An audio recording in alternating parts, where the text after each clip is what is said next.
Folks, Black Star Network is here. Hold no punches. I'm real revolutionary right now. Support this man, Black Media. He makes sure that our stories are told. I Thank you for being the voice of Black America, Roland. Stay black. I love y'all. All momentum we have now, we have to keep this going. The video looks phenomenal. See, there's a difference between Black Star Network and Black-owned media and something like CNN. You can't be Black-owned media and be scared. It's time to be smart. Bring your eyeballs home. You dig?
Folks, today is Tuesday, November 12, 2024, coming up on Roland Martin Unfiltered, streaming live on the Black Star Network. Oh, wokeism, identity politics, economic anxiety. Democrats' Monday morning quarterbacking as to why they lost the presidency in several U.S. Senate seats. I'll talk with Cliff Albright, co-founder of Black Voters Matter, on how this is a desperate attempt by white Democrats to frankly throw black people under the bus. Vice President Kamala Harris returns to the White House and is greeted with enthusiastic applause by White House staffers. In New York, the judge in Donald Trump's hush money trial is delaying his sentencing for another couple of weeks. Also, a Louisiana judge says the state's law mandating each classroom display the 10 Commandments, well, it's unconstitutional. We'll talk about that and more. It's time to bring the funk. I'm Roland Martin Unfiltered. On the Black Star Network, let's go. He's got it. Whatever the miss, he's on it. Whatever it is, he's got the scoop, the fact, the find. And when it breaks, he's right on time and it's rolling. Best believe he's knowing. Putting it down from sports to news to politics. With entertainment just for kicks, he's rolling. It's on go, roll, y'all. It's Roland Martin, rolling with Roland now. He's funk, he's fresh, he's real, the best, you know he's Roland Martin now.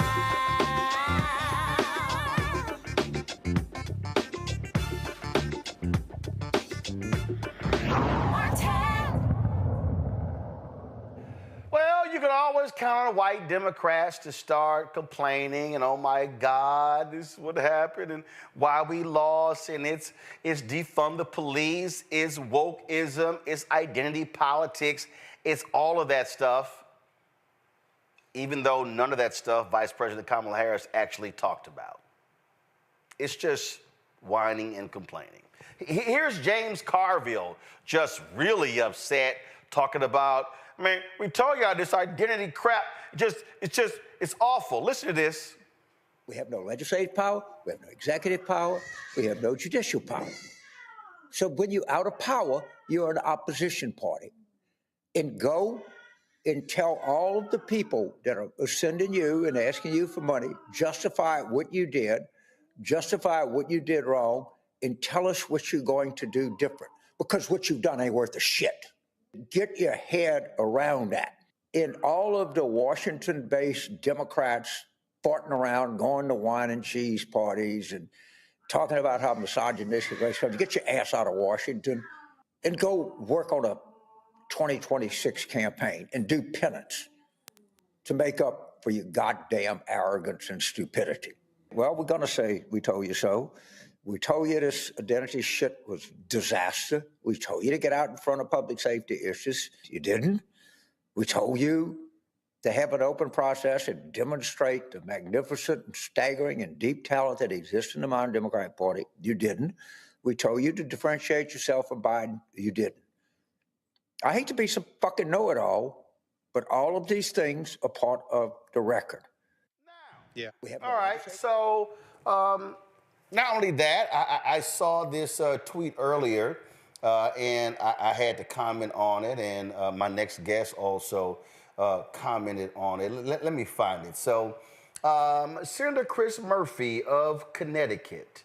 Okay, so he posted this. Of the 20 highest median income states, Democrats won 18 of them. Of the 20 lowest median income states, Democrats won 3. Yes, race and gender play a big role in politics, but the hard truth is this: Democrats clearly aren't listening to the people we say we fight for. Cliff Albright, co-founder of Black Voters Matter. So, Cliff, also on Morning Joe yesterday, they read Maureen Dowd's column, and they were talking about. They read her entire column, and her whole column was about identity politics, and Trump got a mandate. Here's what's interesting. The votes are still being tallied. President Joe Biden won by 4.4%. Trump is going to win by about 2%. Do you recall folks calling it a mandate in 2020? No, they didn't. So it wasn't a mandate. Just because he won all 7 battleground states, that's not a mandate. The numbers are the numbers. But the thing that trips me out is all of a sudden they're blaming identity politics. And here's the thing, Cliff, they never seem to admit that whiteness is identity politics. Maleness, white maleness is identity politics. It seems that, if it's black or women or Latino or gay, that's the only identity politics that exists. Yeah, you're exactly right, Roland. And as I said in my tweet, this country was founded on identity politics. There's never been an era that hasn't been defined by identity politics, by white identity politics, by white male identity. It was literally, identity politics is literally enshrined in the Constitution. Y'all said only white men, property owners, could vote. That's the original identity politics. And every era, every decade since then has been defined by that identity politics. In fact, Cliff, here is Donald Trump touting identity politics today. Yes. And getting their Yes. money's worth. Furthermore, I will direct the Department of Justice to pursue federal civil rights cases against schools that continue to engage in racial discrimination and schools that persist in explicit, unlawful discrimination under the guise of equity will not only have their endowments taxed, but through budget reconciliation, I will advance a measure to have them fined up to the entire amount of their endowment. A portion of the seized funds will then be used as restitution for victims of these illegal and unjust policies that hurt our country so badly. Colleges have gotten hundreds of billions of dollars from hardworking taxpayers, and now we are going to get this anti-American insanity out of our institutions once and for all. We are going to have real education in America. So Donald Trump is saying, white people, I'm coming to you with reparations. Exactly. And that was written into everything that he just said is a part of Project 2025. Yep. You know, the Project 2025 that he said he didn't know anything about. But before before the votes are even counted in this election, he's already rolling out the Project 2025 policies, and his transferring or transforming the Department of Justice and the Office of Civil Rights from something that investigates and deals with anti-Black racism. He is now redefining it as dealing with anti-white racism, anti-white discrimination, which doesn't exist, but that's the identity politics. And that's from Jim Crow through the Southern strategy, right, which was identity politics defined, to Ronald Reagan, to Pat Buchanan, all the way through this person. That's all they do is identity politics. In fact, even the economic anxiety argument is really another form of identity politics, because when they talk about the working class and economic anxiety, they're only talking about the white working class, as if Black folks ain't working class. That's identity politics. It's all this country knows. And so now they say, we need to get away from these things. We don't need to be talking about these things. And so let's not, we should be talking to the individual. Let's go to that Chris Murphy tweet, because he talks about, how we're losing the folks at the bottom. Okay, there's a slight problem here, Cliff. If I looked up right now and I said, let's see, the 20 lowest medium income states. Let me just, because I tweeted this to Chris and I said, okay, you know what? Can you tell me exactly what those states are? Right. And if we looked at medium income by state, what we would realize, so let's see, the poorest states by medium income. Okay, so here we go. All right, y'all. Here are the poorest states by median income. Number one is Mississippi. Red state. Number two, West Virginia. Red state. Number three, Arkansas. Red state. So that's just three. I'm gonna pull up the other ones. Here's why I want to do that. So if we go by Chris Murphy's perspective, then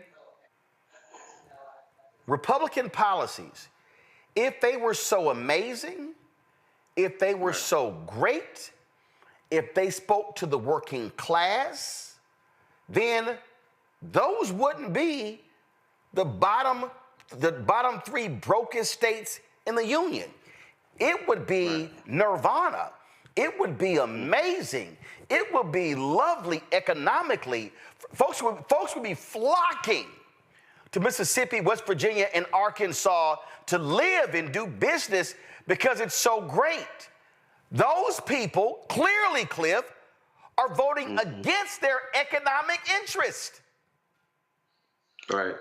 And what's so interesting is, you've got all these red states, and as you listed them all out, or some of them out, and if these people are so economically anxious, you would think that they would vote out the people that have been running their states for decades, not for 1 or 2 years, but for decades. In fact, last year in Mississippi's election, you had a Democratic candidate that was just talking about economics, talking about getting rid of the tax on food, which Mississippi's is the highest, right? Talking about expanding Medicaid in their state, talking about those bread and butter issues that they're trying to convince us that these folks are so economically anxious about. And he couldn't win. Because at the end of the day, in those states that Chris Murphy's talking about, the white folks there are okay with being poor, as long as the black folks are more poor, right?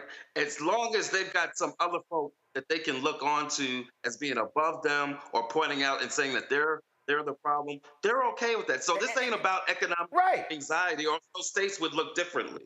In fact, Cliff, here's the bottom 10 states.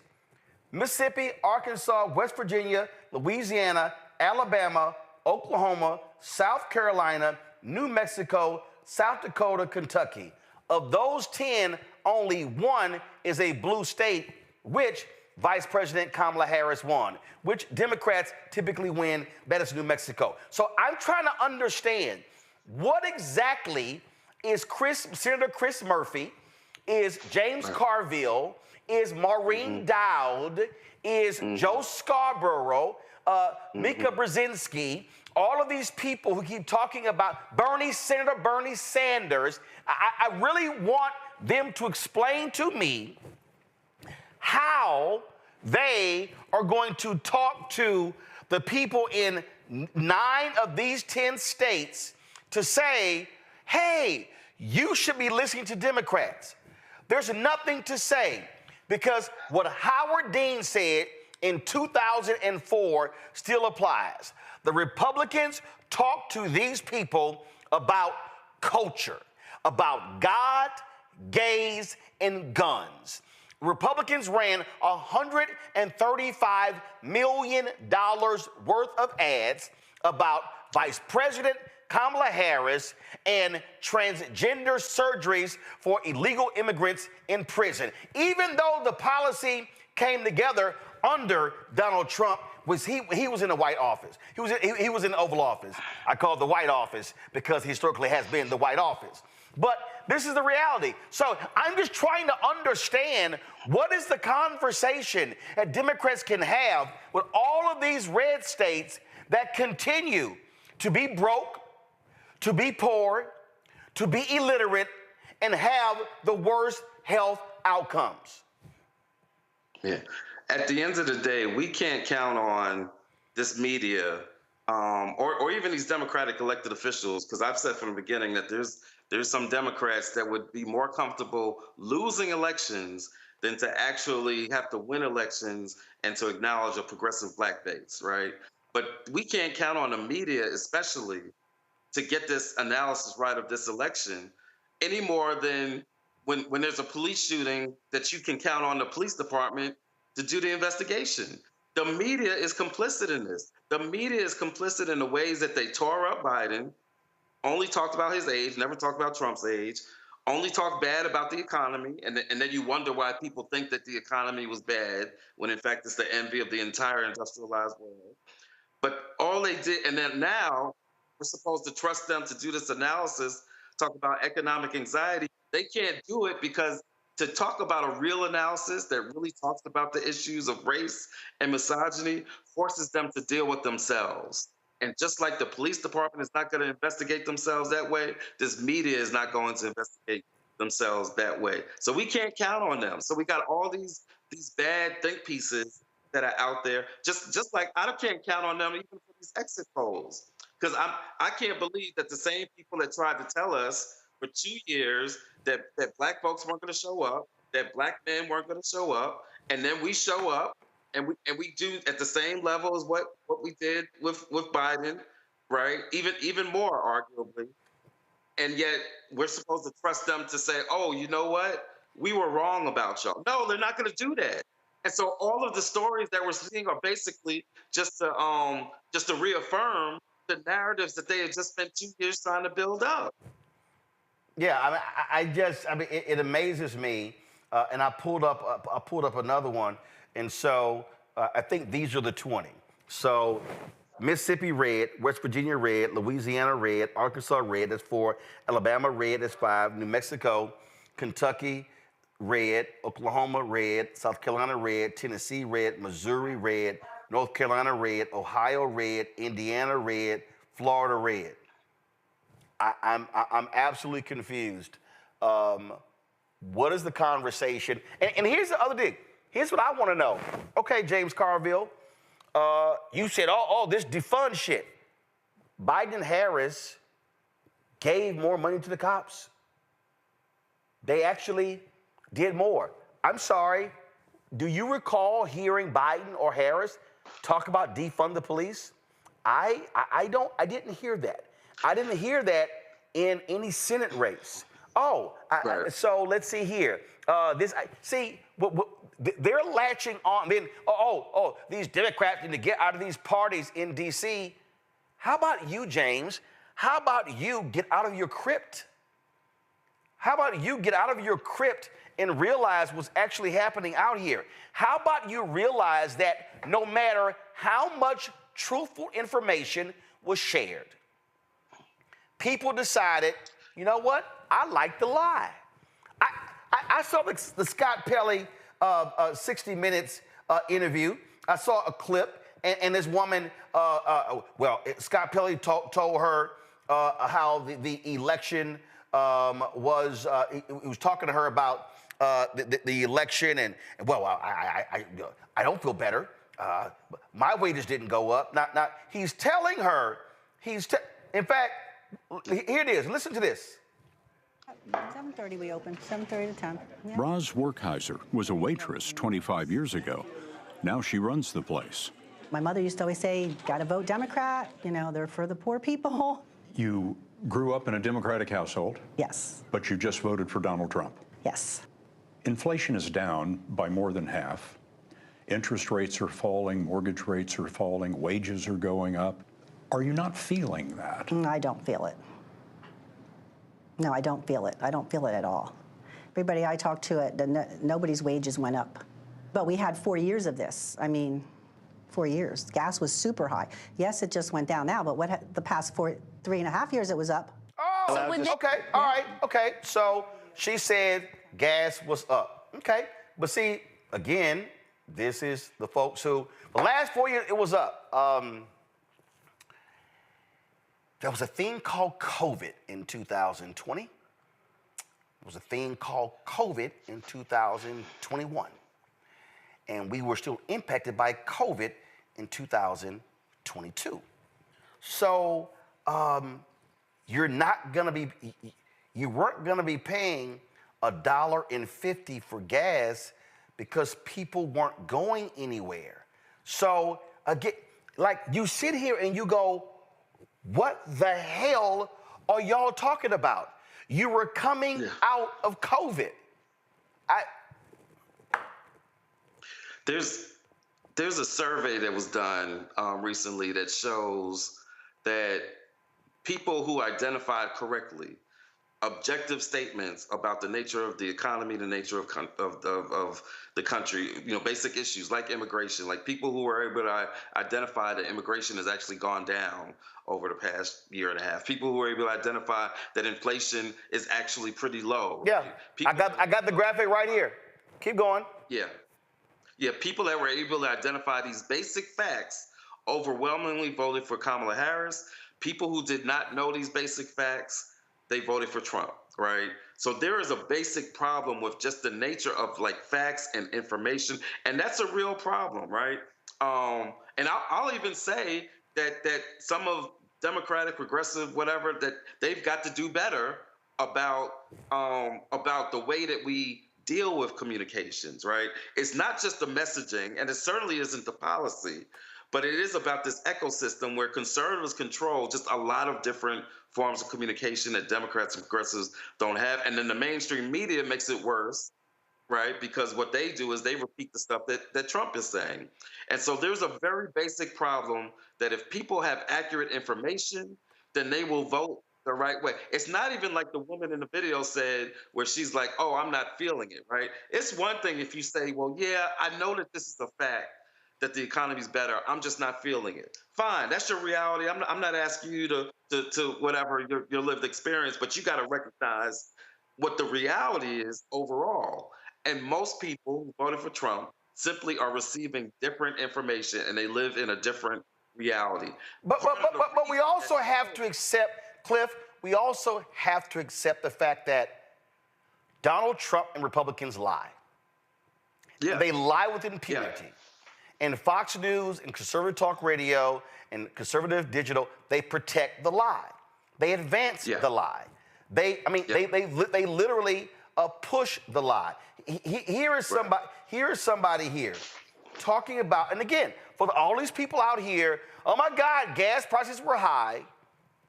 They won't accept this fact. They won't accept the reality of what happened, but there is a reason.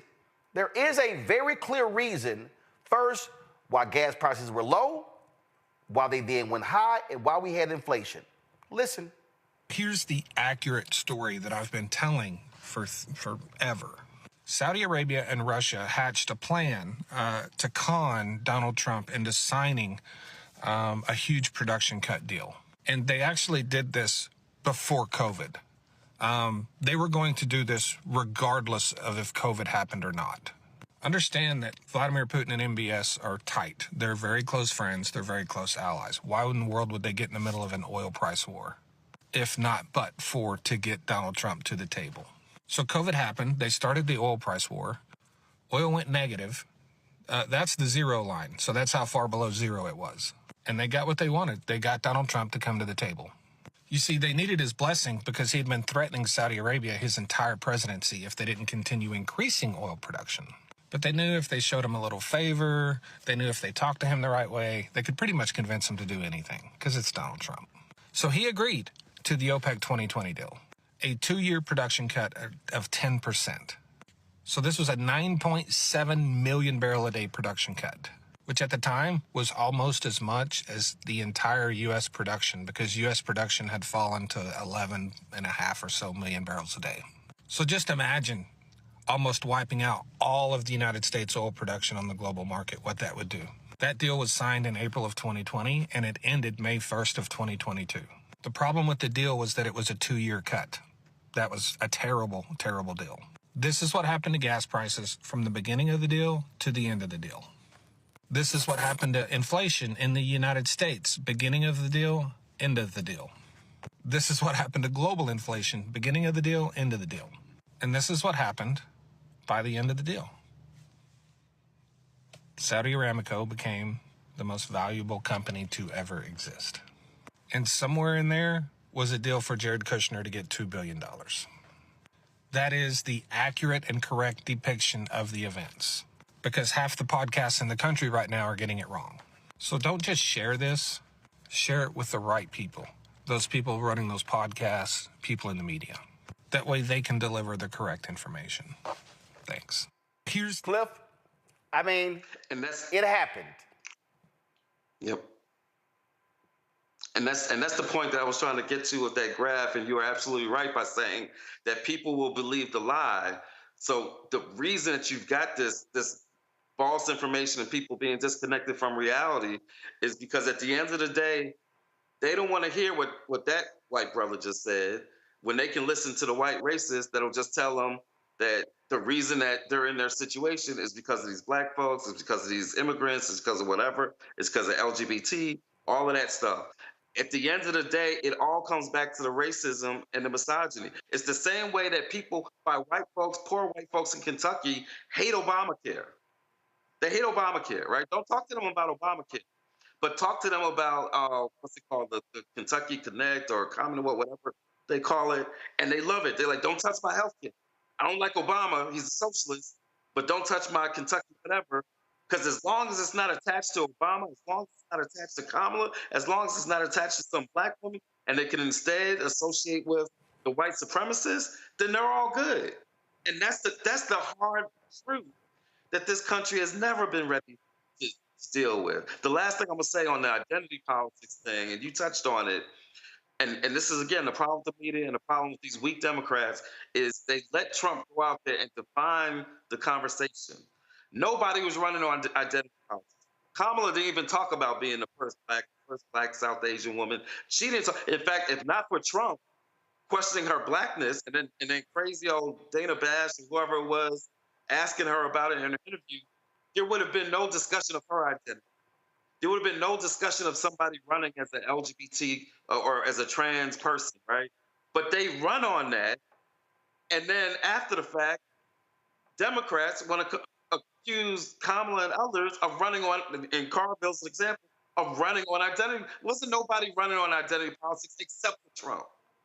But y'all take the bait, and y'all let him define it, and then you try to say this is what she was running on. And again, this isn't to say that the campaign was perfect, right? We've got our own critiques of the campaign and the financing and how much investment was put on the ground and all that. Fine. But at the end of the day, that's not what defined this election. The same thing that defined this election is what defined the election of 2016, what almost defined the election of 2020. And so, at the end of the day, all of these critiques of the campaign and Kamala and economic anxiety, it's just more of the same foolishness that we heard after 2016. And then it causes you to then what? To shift to the right. And then that creates this self-fulfilling prophecy of now you run away from the policies that were actually successful because you're trying to be like these other folks. And in running away, you've now made it more likely that more of the base is going to look at you like you're full of crap, because you are. Well, that's why I'm still laughing. I was going back and forth with some people today. They kept talking about, Bernie got sandbagged in 2016, and Torun Walker was tweeting, talking about, I went to HBCU campuses, and he had tremendous audiences there, and I said, he couldn't get black votes. Then Breonna Gray, she was like, the poll, she was polling better among black voters than Kamala. I said, baby, Gallego was supposed to win by 8 to 10 points in Arizona and barely won. I said, don't show me no polls, show me votes. And so, again, these people are stuck in this alternate universe where they think, oh yeah, Bernie was super progressive. This is real clear. If Bernie Sanders were the nominee, Bernie Sanders would have been $100 million in ads calling him a communist, calling him a socialist, and they would have had, and here's the deal, they called Joe Biden that. See, and that's the thing that these Democrats like Carville and Chris Murphy don't understand. It doesn't matter what your voting record is. They're going to call you a communist and a socialist. Tim Walz was a gun-loving, hunting, middle of the country Democrat, and they called him weak, impotent. They call him every name in the book. that's what they're going to do. And so the reality is, what you can't do is allow it to go under. The Harris campaign, I was told this. They literally said, oh yeah, the transgender ads, they're not moving the needle. And I was like, I've been in Ohio, Texas, North Carolina, Georgia, Michigan, and I'm seeing 8 to 10 commercials in every game. And what do we now know? That ad that features Charlamagne the God and DJ Envy, those ads, they spent $135 million. They said it moved 2.7 points. What did Donald Trump win by? 2.2 points. Every vote mattered. And so when you, the basic lesson, Cliff, when you allow the opposition to define you and you don't respond and define them, you will be the one giving concession speeches. Yeah.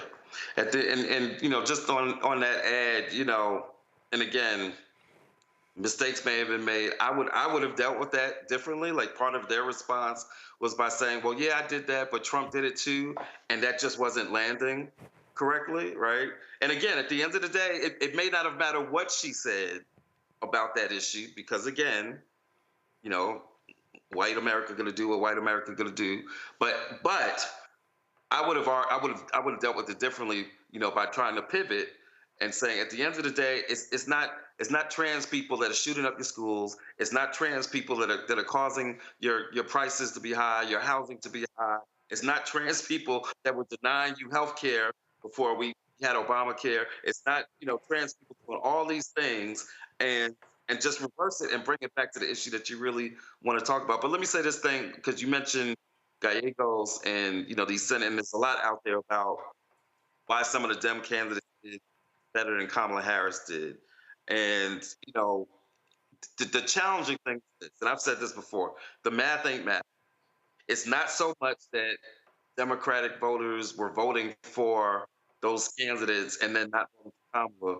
The real disparity is in the fact that Trump got a whole bunch of hundreds of thousands of votes from people who only voted for him and evidently didn't vote for anything else on down ballot, right? Which is a statistical anomaly, right? And I think when you look at that anomaly, when you look at the fact that this is a man who has cheated on everything in his entire life, cheats on his wife, cheated in school, cheated on taxes, cheated with his businesses, cheats on the golf, cheats on everything in his life. But we are supposed to assume that in an election that's going to define his legal jeopardy, that he just decided, oh, I'm gonna just play it up straight, right? And then on top of that, you throw in the fact that what we know, again, this is objective reality, that machines were tampered with in Georgia and in other states by his campaign. It's a part of the Georgia prosecution. At the end of the day, I'm not saying what definitely happened, but I'm saying what definitely needs to happen is that there needs to be some counts and some audits. And this is not sounding like MAGA of 2020, where they were just making up stuff out of nowhere. These are objective facts of things that existed in this election, not to mention 67 bomb threats, and the media has said nothing about it. Like, you would think that if there are 67 bomb threats that the FBI has linked to Russia, you would think that there should be some discussion about that. But it's been crickets from our media, because they just wanted to move on to blaming Black folks and talk about economic anxiety. So my point is this, that I believe, Cliff Albright talking, not necessarily my organization, that we've got to have an accounting, a complete accounting selection, because there are too many things that, just statistically speaking, we've never seen. And with this candidate, when you take something that you've never seen before and you mix it up in there with Elon Musk and Putin and everything else that we know, there's some questions that got to be asked. And that's not conspiracy theory. That's just common sense. All right. Cliff Albright, we appreciate it, man. Thanks a lot. All right. Folks, going to go to a break. We come back. My panel will weigh in on this. Folks, while you're watching, do this. Support this particular show, folks. We have figured out our workaround with Cash App, so do this here. Use this QR code with Stripe. Just point your phone to the screen there. And then if you want to donate via Cash App, you can do so right here. Everybody who gives during the show on all platforms, I'm going to give you a shout out. Well, except the checks in the money order, obviously. So if you wanted to give via Cash App, this is the QR code to use. Also, send your check and money order to P.O. Box 57196, Washington, D.C. 20037-0196. PayPal is rmartinunfiltered. Venmo is rmunfiltered. Zelle, Roland at RolandSMartin.com. Roland at RolandMartinUnfiltered.com. We'll be right back. Pull up a chair. Take your seat. The Black Tape with me, Dr. Greg Carr, here on the Black Star Network. Every week, we'll take a deeper dive into the world we're living in. Join the conversation only on the Black Star Network.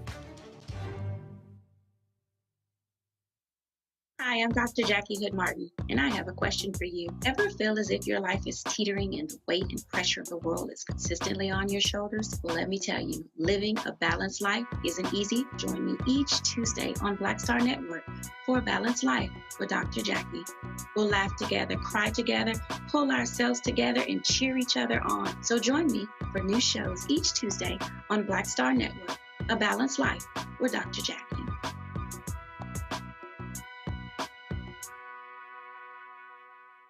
Hatred on the streets, a horrific scene, a white nationalist rally that descended into deadly violence.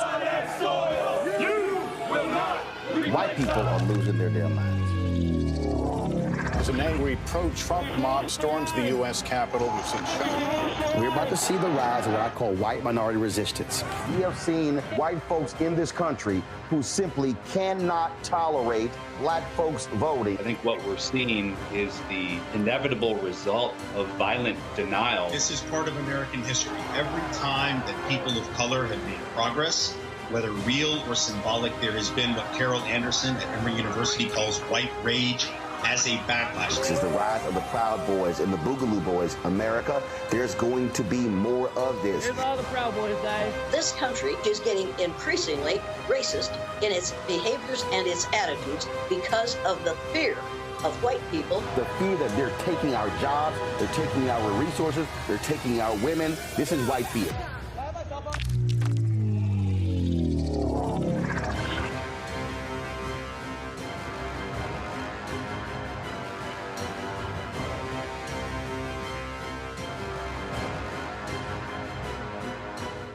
What's good, y'all? This is Doug E. Fresh, and you're watching my brother Roland Martin Unfiltered as we go a little something like this. Hit it. It's real. All right, y'all, let's get into it with our panel. Dr. Mustafa Santiago Ali, former senior advisor for environmental justice, the EPA, Randy Bryant, DEI disruptor, civil rights attorney, Joe Richardson, Joseph's out of LA. All right, folks, let's get into it. So I got to start with you, Randy. And so listen to all these dens. Oh my God, wokeism, identity politics. They literally are parroting right-wing talking points. That wasn't even the focus of the campaign. And so it's laughable. But the fact of the matter is they always hated that, and these are the same folk who won't even acknowledge whiteness as identity. Because whiteness to them is normal and everything else is odd. And it should be our business to keep it quiet and cover it as much as we can, as if we can cover our blackness or our womanness. But that's what they want because they don't want, it makes them feel more comfortable. It's quite disgusting to me the way they always talk about identity politics as if it's something that we use for sympathy or leverage when, as we have said, it's baked into America. America is about identity politics. The founders of this country separated us by race. specifically to make money and to justify using us and enslaving us to create us to suggest that we are less than human beings. But when it's convenient for them, they want to say it shouldn't be about race. Why does this always have to be about race when they designed everything to be about race? So that is what's so frustrating about it. They kind of give us a catch-22. We can't get out of it. They don't want us to talk about it, but that is all that they are, is about identity politics. Whiteness is Trump's brand. His brand is centered on whiteness and ensuring that white people stay in a power position in this country. That is what he ran on, if we're honest. That is his platform. That's why he really didn't have to talk about policies, but so much. He could just have concepts and ideas, because really what people cared about and what they voted for was whiteness. You know, the thing that I'm laughing at right here, Mustafa, is that was a segment. That was a segment on MSNBC. And the segment was called White Rural Rage. And the segment talked about, and here was the headline: White Rural Rage looks at the most likely group to abandon democratic norms. So this was an actual book on Morning Joe. So I'm laughing that Joe and Mika would sit here and read a Maureen Dowd column from beginning to end and act like they didn't have this conversation. And in fact, like, they literally had this whole discussion about Trump's hold over rural voters. Just play a little bit of this, y'all. Let's see here. Here we go. Serve because he claimed he had bone spurs in his little feet. So why is it that Trump appeals so much to a group he couldn't be more different from? Joining us now, Professor of Political Science at the University of Maryland, Baltimore County, Tom Schaller, and journalist and opinion writer Paul Waldman. Their new book, out tomorrow, is entitled White Rural Rage, the Threat to American Democracy. And Tom, I'll start with you. Why are white rural voters a threat to democracy at this point? You would think, as we pointed out, looking at Joe Biden's background and Donald Trump's, that the opposite would be true. I mean, we lay out the fourfold interconnected threat that white rural voters pose to the country. First of all, and we show 30 polls and national studies to demonstrate this, so we provide the receipts in Chapter 6. They're the most racist, xenophobic, anti-immigrant, and anti-gay geodemographic group in the country. Second, they're the most conspiracist group. QAnon support and subscribers, election denialism, COVID denialism and scientific skepticism, Obama birtherism. Third, anti-democratic sentiments. They don't believe in an independent press, free speech. They're most likely to say the president should be able to act unilaterally without any checks from Congress or the courts or the bureaucracy. They're also the most strongly white nationalist and white Christian nationalists. And fourth, they are most likely to excuse or justify violence as an acceptable alternative to peaceful public discourse. So you mentioned a lot of So, Mustafa, is that identity politics? Well, it's definitely identity politics, and I guess they also read your book and decided to take the title and a number of other things. Yeah, but I haven't been called to come on Morning Joe to talk about my book, White Fear. Right, exactly. Well, there's a reason for that too. So let's unpack a little bit of this. Yep. So you got to understand the psychological manipulation that often goes on. So when you're dealing with folks who maybe are not inside of these beltways, the information that they're continually fed is negativity. It is always about somebody else is coming to take what little bit you already have, and you have to defend that. You got to also understand, it was months and months ago on this show, I talked about PSYOPs. I brought it into our conversation because I started to see how people were utilizing the things that have been done in the military context, and they overlaid that into how do you manipulate a population. You know, so what you do is you focus on influencing their beliefs and their values and their attitudes. And that's how you change the way a target audience sort of operates and how they see themselves and who the enemy is. Now, Malcolm Nance is somebody who worked in the intelligence field who's much deeper into this than I am. But if you watch how Trump sort of does what he does, and you watch how his organization does what he does, and then if you overlay that and understand that you have Russia and a number of other operatives who are outside of this country who are also playing a significant role, then you understand how the destabilization of America is going on and how you manipulate those and you use the levers to get people to always think that either something is always a conspiracy or somebody is against you, and that's how you get them riled up, and that's how you get them to vote against their own interest. And it always baffles me how people don't understand that, because whether it's our government or other governments have used it in the past to be able to get the things that they were looking for. So that's just one part of it. When you look at racism and misogyny, these are tools also that folks will use to be able to separate people, to be able to, move the way that you want to be able to move. So we got to understand the game that is being played, and often we think about it just in its purest form. And this is a part of strategy. It is strategy that has been developed, utilized, and has been tested in the past and today. And often we just don't bring that into our conversation. So it is not just about economics, right? Economics is a lever.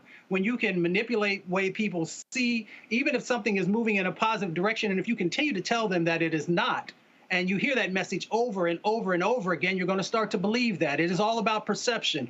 And the night that we were watching the election, I talked about, I can't remember if I said it's 80 or 90% of this game is about perception. Perception is manipulated by what you continue to feed into people's psyche. Yep. So we just got to understand actually what's going on. And I know that we're dealing with so many of the sort of just everyday issues. How do you make people not look at what the top economists are telling you, that you are in a strong economy and that it just takes a little while for that to be able to roll over into being able to make positive changes in your life, and then to go for somebody who is a failed businessman, who's somebody who has failed economic policy, somebody who tells you that they're going to put tariffs in place that is going to raise the price of food. So one of the things people said is, well, eggs are too high or bread is too high. If that's your reality, I'm not saying that that's incorrect, but if you have somebody who is going to raise those prices, but yet you still vote for them, then you got to take a step back. And maybe it's because I have, advanced degrees in psychology and that type of thing. But you got to ask yourself, what is going on in people's minds that allows them to be manipulated like this? Because it doesn't just happen by happenstance. There has to be intentionality in being able to move people and manipulate people and to get them to vote against their interests. This was a conversation, Joe, that took place on Stephanie Ruhl's show, The 11th Hour. But I want you to listen to Stephanie's response, which is the typical white journalist response. I mean, I actually mentioned that in White Fear, that part of the problem is that white journalists don't want to have this deep conversation because it's going to force them to confront themselves. Eddie actually said it. Watch this. There's this sense, right, that whiteness, right, is under threat. The demographic shifts. The country isn't what all of these racially ambiguous children on Cheerios commercials are confusing the hell out of me. Right? Eddie, a lot of people voted because their life's too damn expensive, and it was here, and it. They voted for. You're telling me, Stephanie, that all of these people who believe that their lives are, that bread is too high and eggs are too high, that they voted for a convicted felon, a guy who said we can grab the pea. I think that a lot. They voted for this guy. I'm not defending it, but I think there are tons of people that don't pay attention to, and I'm not defending it, don't pay attention to politics at all. But while we live in the most prosperous country in the world, people are saying life's not fair, I'm not doing well, my son's still living in the basement, I can't seem to get a job, I don't like the status quo, I'm voting for something else, and he was the person. I love you to life, I love you, but I do not believe that. I cannot believe that. And the reason I think you believe it is because you don't want to believe that that's what's really motivating them. It's always the case. People don't want to believe what the country actually is, because if they believe it, they're going to have to confront what's in them. I don't believe that. They voted for a crook, a person who they know is stealing just doing everything to undermine the so-called country that they love. And then they're telling us the BS that it's economics. We know. You don't want to have to confront it because you don't want to say that's why they voted for him. Joe, go ahead. I've said that before, that if you had a terrible disease but it was undiagnosed, would you still have the disease? You absolutely would have the disease.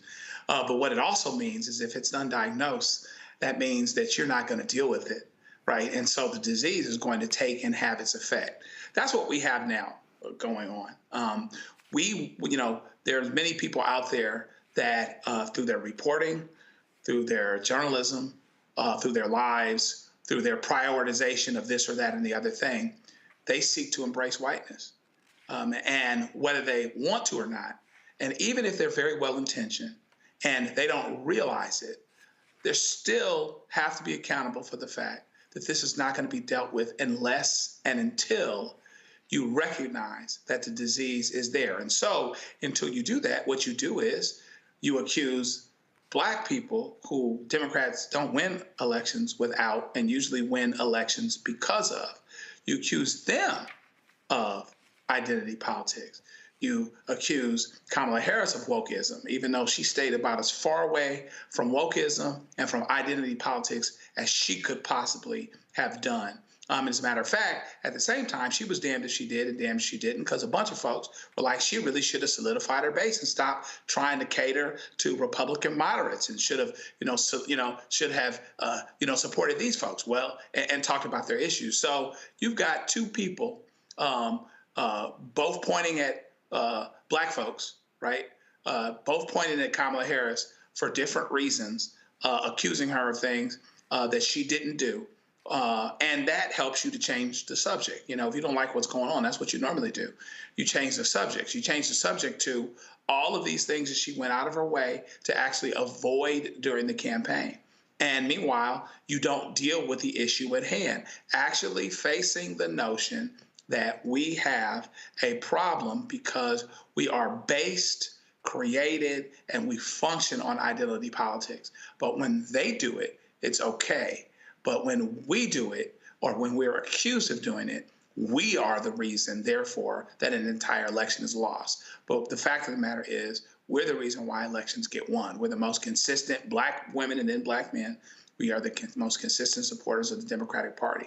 And if they're not careful, and people buy too much of what James Carville's saying, it's been a long time since James Carville won in the elections, with all due respect to him. If we buy into that, if they buy into it, we buy into that so much, they buy into that so much, maybe we can just, we might decide to pull back, and then we'll see what the Democrats do then. And I'm not sure that they want that. Randy, I wrote this, the next agenda for white America. White fear isn't just revealed through the talking heads on conservative cable networks. The silence and indifference of liberal white America is just as destructive as any gunslinging, Confederate flag-waving conservative. While the economic or societal implications of a more diverse America may not pose an immediate threat to the average white liberal, the force of white fear will certainly rear its head when their liberal agenda feels challenged. Here's a perfect example. I had sent this book to a network, a network president, but also a network host. The host called me, and the host said, I would love to get you on my show, but my white producers don't like the title. Mm-hmm. I have never said to any producer, yeah, don't book that person because I don't like the title of their book. The white producers did not like the fact that I said white fear, how the browning of America is making white folks lose their minds. I used the cover art of January 6th. Y'all can pull up the white fear graphic. I purposely used the photo of January 6th because here's a white man with his arms outstretched, and what this symbolized to me is all this is ours. Why were they angry in that day? Because of Donald Trump kept saying that he was cheated in Atlanta, Philadelphia, Milwaukee, and Detroit. And so the reality is that we are in this space right now because, again, white media does not want to have a real honest conversation. All of these, Scott Pelley going to Pennsylvania, CNN going to talk to Latino voters in Atlanta. Here's the challenge. I would love to see ABC, NBC, CBS, CNN, MSNBC. We know Fox News not going to do it because they ain't got no problem talking to the racists. I would love to see these networks send people. Take that list Chris Murphy said. We only won 3 of the lowest median states. Okay, go to those states and say, I'm curious, you voted for Donald Trump? Yeah, I did. Are you in the Affordable Care Act? Yes, I am. Trump wants to get rid of that. So do Republicans. Are you hopeful that with his tax cuts, companies are going to put more money into the pockets of workers than their own? Oh, yeah, Scott. I absolutely want that. Do you realize that when he gave them the last tax cut, they used it for stock buybacks? Do you own stock? No, Scott, I don't own stock. Okay. Are you aware that? Please tell me about the education in your state. Oh, we got an awful education system. Your state ranks 47th, 48th, 49th, or 50th in the country. Are you aware that Donald Trump wants to get rid of the Department of Education? No, I wasn't aware of that. So please tell me, you want your wages to go up, you want better health care, you want a better education system, and you've voted for U.S. senators and president who hasn't improved any of that. What are you doing? You notice, Randy, not a single network will do that. Right. The primary reason that I became the DEI disruptor, honestly, was because, I'm traveling, I'm working with all these major companies. Of course, mainly there are white people who are hiring me that are in charge. And they were very comfortable when we talked about DEI. What that meant to them, honestly, was LGBTQIA and women, because that's where they were comfortable. They really do not want you to talk about Blackness. In companies, in the government, they do not want to, in media, they don't want to confront Blackness. They don't want to confront our situation in America. They don't want to talk about the history, why we are where we are.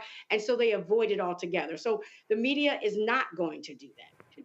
The second problem is, and I always feel like the universe puts me in the right places. Left your studio after the election, caught like 1:30 in the morning, caught a plane the next day to go to Alabama to attend Tuskegee's homecoming. And I'm up here in Buc-ee's, the big, I don't know what you would call that thing, but it's like a gas station, convenience store, everything, Walmart. And there it's rural, and there are a lot of white people in there, and they have on these shirts. Like, if you don't like Trump, then they're like these shirts that would be somewhat controversial. And I needed to be there because it helped me to understand how Trump pulled it off again.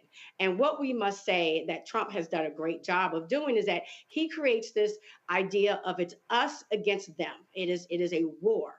And so these people just want their team to win. It is as basic for them as a football game. I'm telling you, they are not thinking about policies. They are not thinking about the economy. They don't care about the Department of Education, the school system. They just want to win, and they want to win their whiteness. And like we said, they want whiteness. Whiteness is more important to them than poverty. And they're fine to be poor as long as they are seen as more powerful than Black people. And so that's the frustrating thing, is because even if we were to say, well, what about this and what about that? I don't even think they're listening, because Trump has done a really brilliant job. One thing I have to give him, of making people not even think logically. These people aren't unfortunately, they're not researching. They don't know the policies. They have no idea, really. They're seeing the headlines on Fox News and they're believing it. Whatever they say, whatever tagline they come up with, and they're rolling with that. And all they want to do is win. But when winning, as we all know, makes them lose and keeps them in a position or going to make them in a position worse than they are today. But they don't see it. He has, Trump has elevated whiteness, brought it back in the way that it was seen, which we thought we'd escaped a little bit, not much. We were making progress, but he has brought that back, and they have bought it completely. And that's all they care about is winning and hanging on to their absolute whiteness. And so, no, they don't want to talk about white fear. The media doesn't want to talk about it because they are white too, right?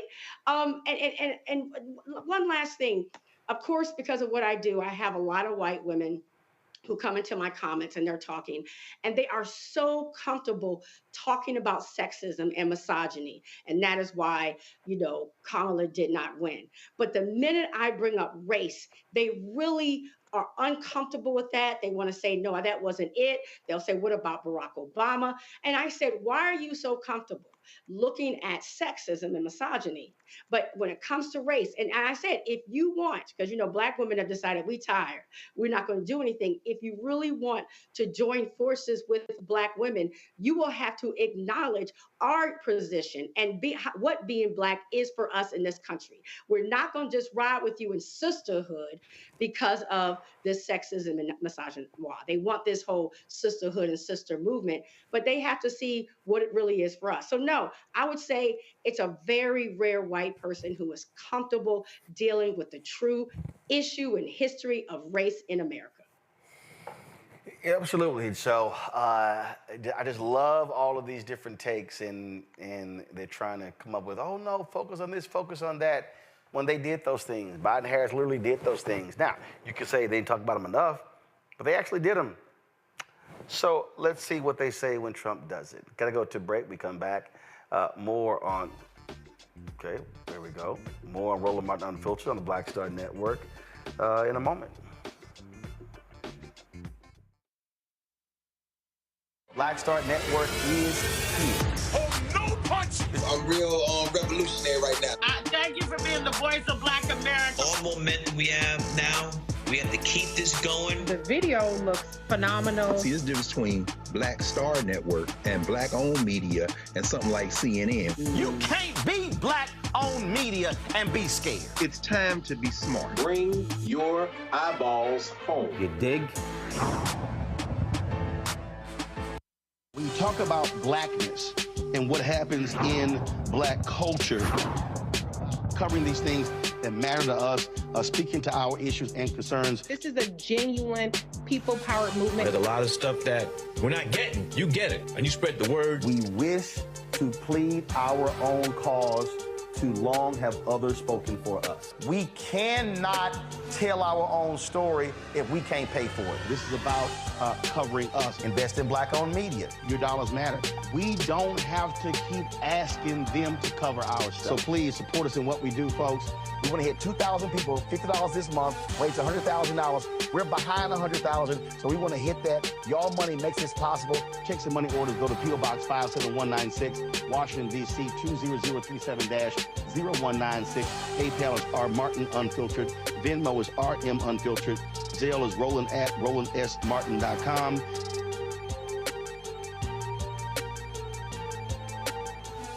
Pull up a chair, take your seat. The Black Tape with me, Dr. Greg Carr, here on the Black Star Network.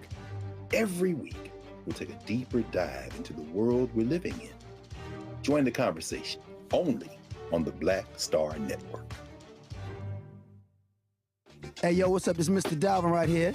What's up? This is KC. Sitting here representing the JODECI, that's Jodeci, right here on Roland Martin Unfiltered.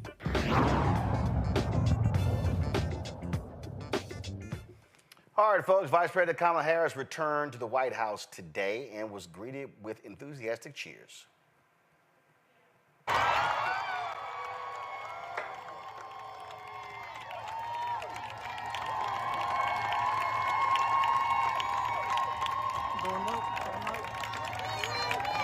Got your low.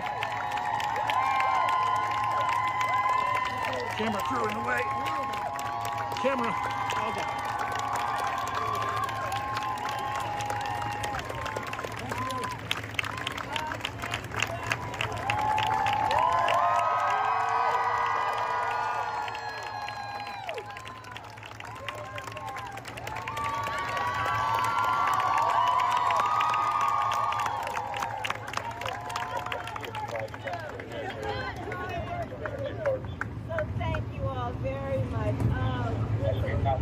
the best work anybody can do is to dedicate ourselves to the people, to public service, to lifting folks up, knowing we have the power, and when we do that work, we make a difference. And you all are a part of doing that work every single day, and I am so grateful to each of you.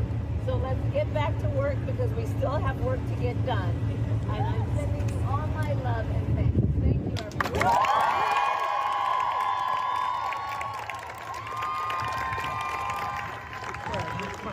Always difficult when you lose a campaign, but there you have the vice president being very gracious and saying, we got to get back to work. Joe?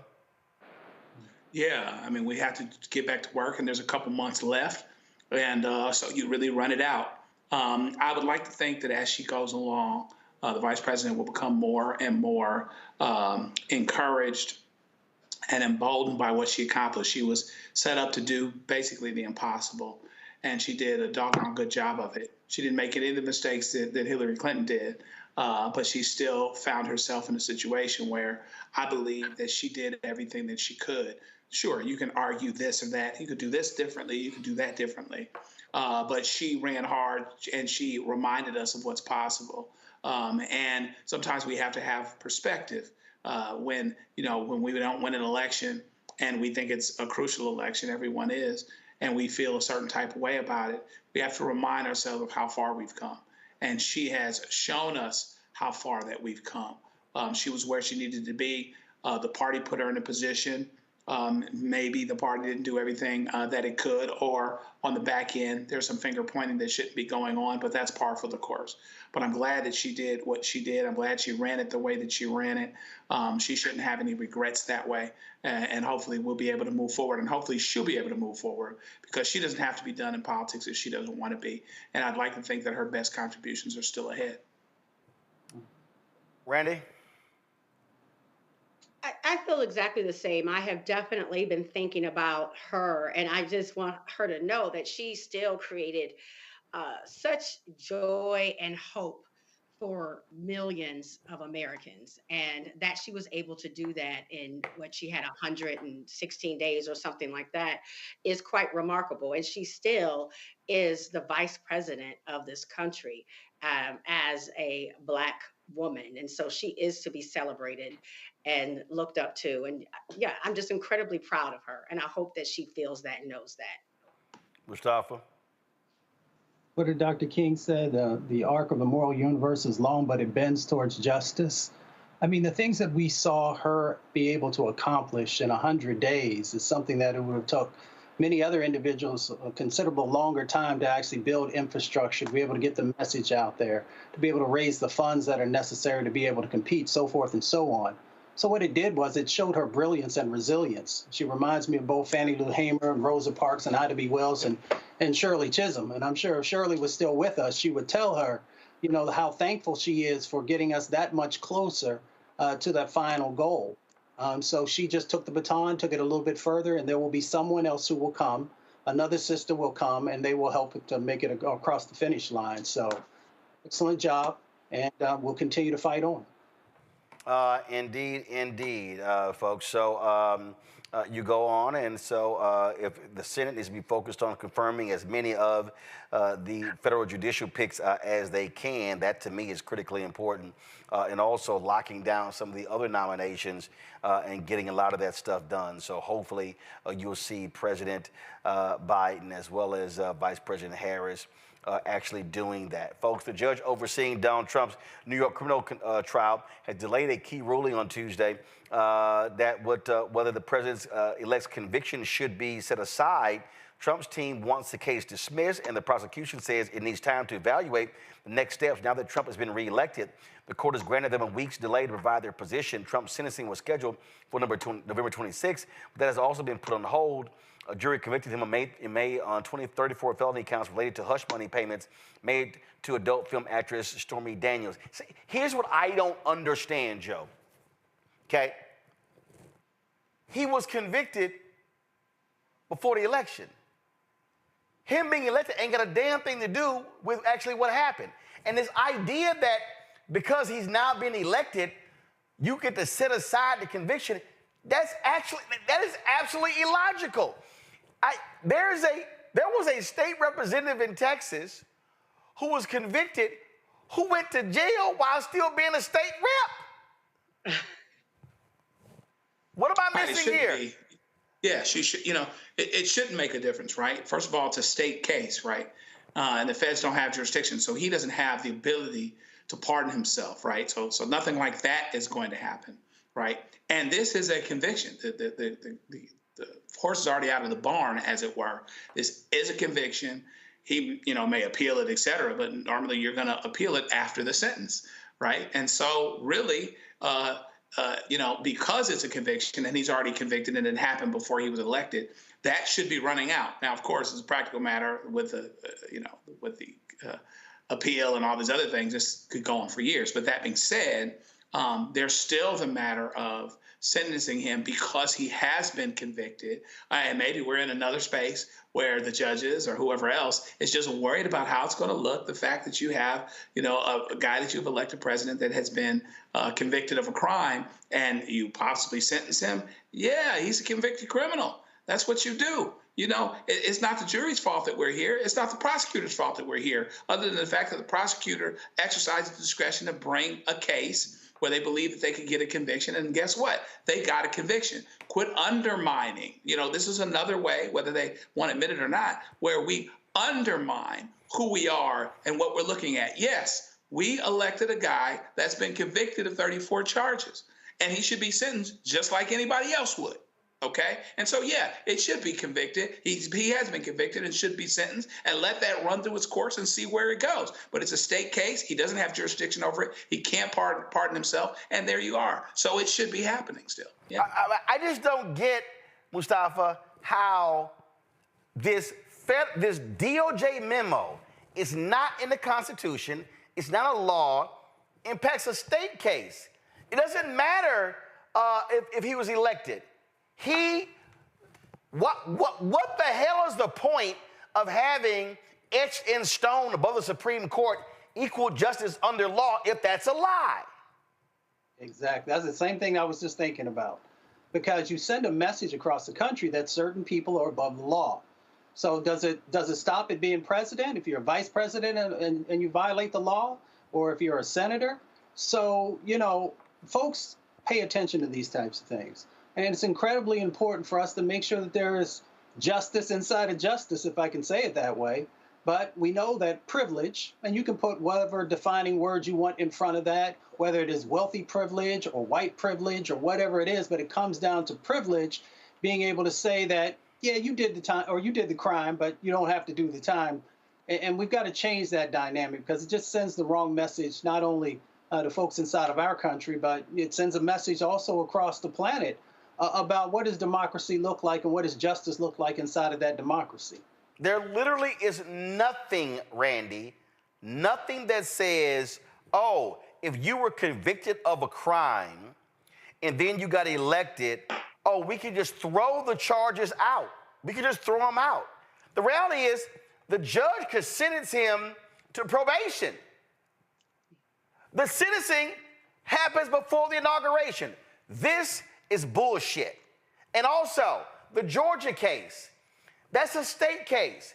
It does not matter that he is elected. It does not matter. That case should be adjudicated even though he's been elected. Well, nothing like this was brought up, or because I believe that most of us, when we were dreaming about America, we did not think that we would have a president-elect that was also a felon. I mean, it's absolutely ridiculous. So they're scrambling now, trying to figure out what to do in this ridiculous situation that we have found ourselves in. I would think that we would hold our leader to the highest of standards. We certainly did. People like President Barack Obama, if he had had an overdue library book, it would have been a major issue. I believe, honestly, that one of the reasons that Trump decided to run again, I think it was to help him with these cases, so he could get essentially immunity, because I believe there was far more that he could fall down under and be accused of, because he's a criminal. right? And so it's quite disgusting. It will be interesting to see how they will try to figure this out and deal with it, because it's an embarrassment to us in front of the entire world that we're trying to figure out what to do with our president-elect as he faces his felonies. I mean, what? I mean, I swear.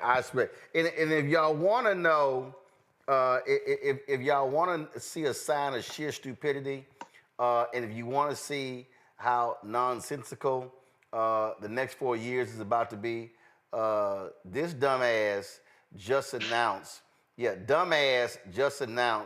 that he's nominating Fox News host Peter Hegseth as his Secretary of Defense.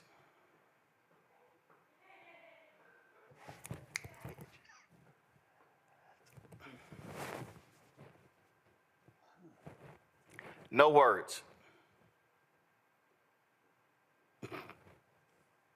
It's a joke. I mean, it's a very deadly joke, right? That is a position where you need to have someone who has an extreme amount of experience in that space. So we often laugh at some of these choices that are being made. In many instances, these are life and death situations with the people that they're putting in place. And it's not a laughing matter, even though it is laughable, but it's not a laughing matter because it places us in danger in relationship to all the challenges that are going on across the planet right now. You know, there are a number of locations that are teetering on war. So we need to make sure that we have individuals who are well-versed in what needs to happen in that space. When you put individuals as Secretary of State, and of course, there are just some names that, you know, that a name that is up there now, you need to have individuals who know what they're doing, not just because they kiss the ring. Now, we understand that we are dealing with an individual who does not necessarily care about expertise, even though he used to say that in relationship to business. But when it comes to government, he doesn't seem to have that same need. It is more about your loyalty. When you put somebody in place at the Environmental Protection Agency who has never worked on environmental issues, then you put our most vulnerable communities in danger. When you do these things around education, you put the future of young people in danger. When you put an individual, or supposedly going to put an individual in front of like what's going on in our healthcare space, you put people's lives in danger. So yes, it's comical when you see the lack of attention and understanding the expertise that's needed. That's one side of the equation. The other side of the equation is how really real this is because of the impacts that will be felt by individuals, especially vulnerable communities. But in totality, everyone should be paying attention and should be speaking out and really pushing, even though I don't know if it will do any good, for them to actually put people in place who know what they're doing. I don't know. Who wants to comment?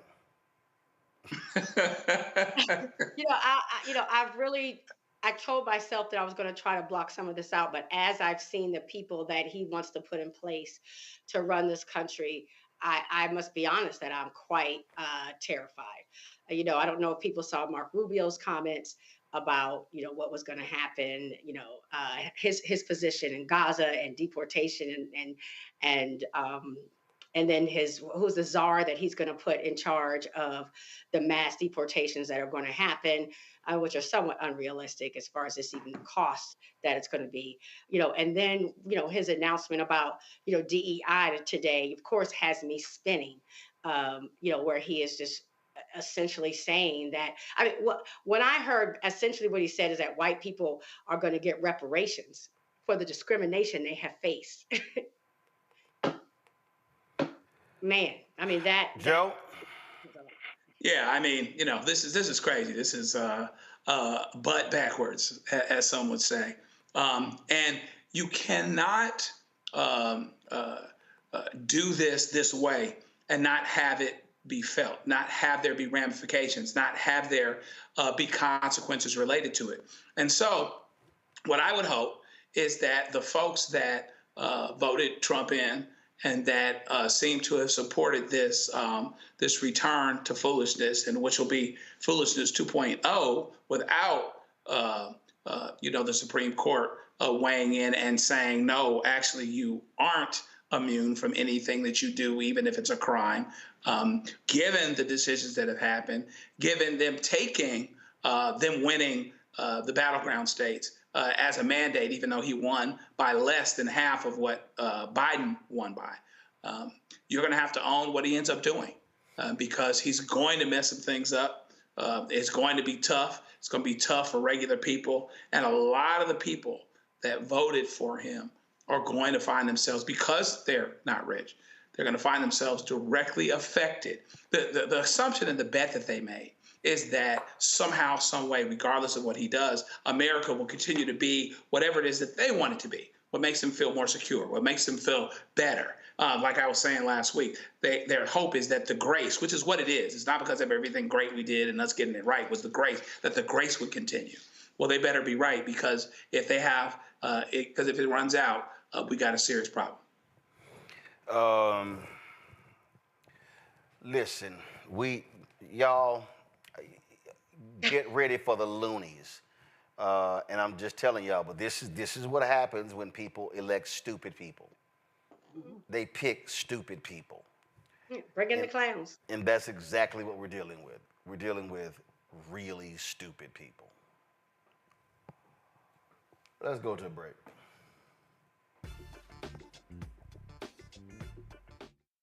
Hatred on the streets, a horrific scene, a white nationalist rally that descended into deadly violence. White people are losing their damn minds. As an angry pro-Trump mob storms the U.S. Capitol, we've seen shooting. We're about to see the rise of what I call white minority resistance. We have seen white folks in this country who simply cannot tolerate black folks voting. I think what we're seeing is the inevitable result of violent denial. This is part of American history. Every time that people of color have made progress, whether real or symbolic, there has been what Carol Anderson at Emory University calls white rage as a backlash. This is the rise of the Proud Boys and the Boogaloo Boys. America, there's going to be more of this. Here's all the Proud Boys, guys. This country is getting increasingly racist in its behaviors and its attitudes because of the fear of white people. The fear that they're taking our jobs, they're taking our resources, they're taking our women. This is white fear.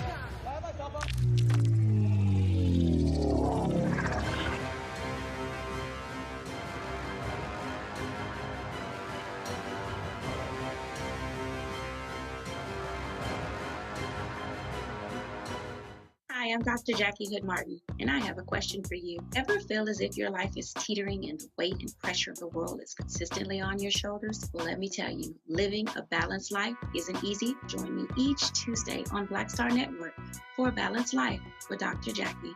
We'll laugh together, cry together, pull ourselves together, and cheer each other on. So join me for new shows each Tuesday on Black Star Network, A Balanced Life with Dr. Jackie.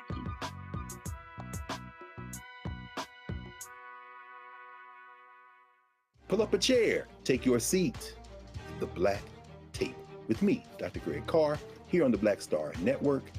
Every week, we'll take a deeper dive into the world we're living in.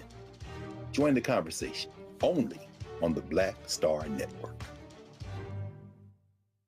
Bruce Smith, creator and executive producer of The Proud Family, Louder and Prouder, and you're watching Roland Martin Unfiltered.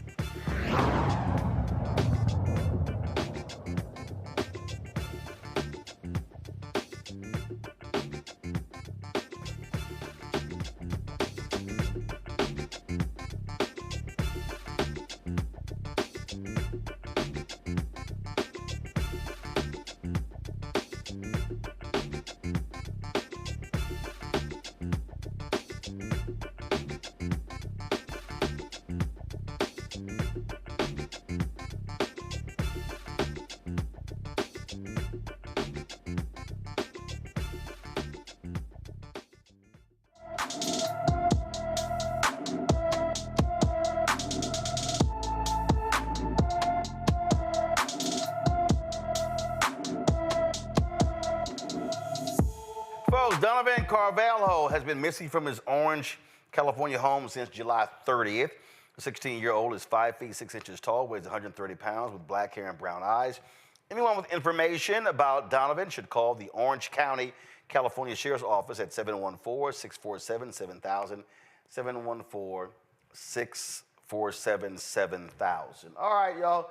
Well, the craziest in Louisiana have had their unconstitutional law written unconstitutional. So after Jeff Landry, the MAGA Attorney General, was elected, they voted to force every school to place the 10 Commandments in every classroom in the state. Now, forget the fact Louisiana has one of the most horrible education systems. They decided that, you know what, we're going to just force every school to display the 10 Commandments. Federal judge said, no, that ain't going to work. Said that Louisiana officials cannot enforce HB 71. They also must notify the schools that it is unconstitutional. The 177-page ruling, of course, is going to be appealed by Attorney General Liz Morrell. Check this out. Jeff Landry, the governor, says, oh, he can't wait to be sued. Well, guess what? You got sued, and they claim they're going to appeal. Just this, Joe, is... people need to understand really what the goal here is.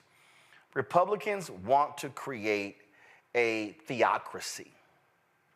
They want funding for religious schools.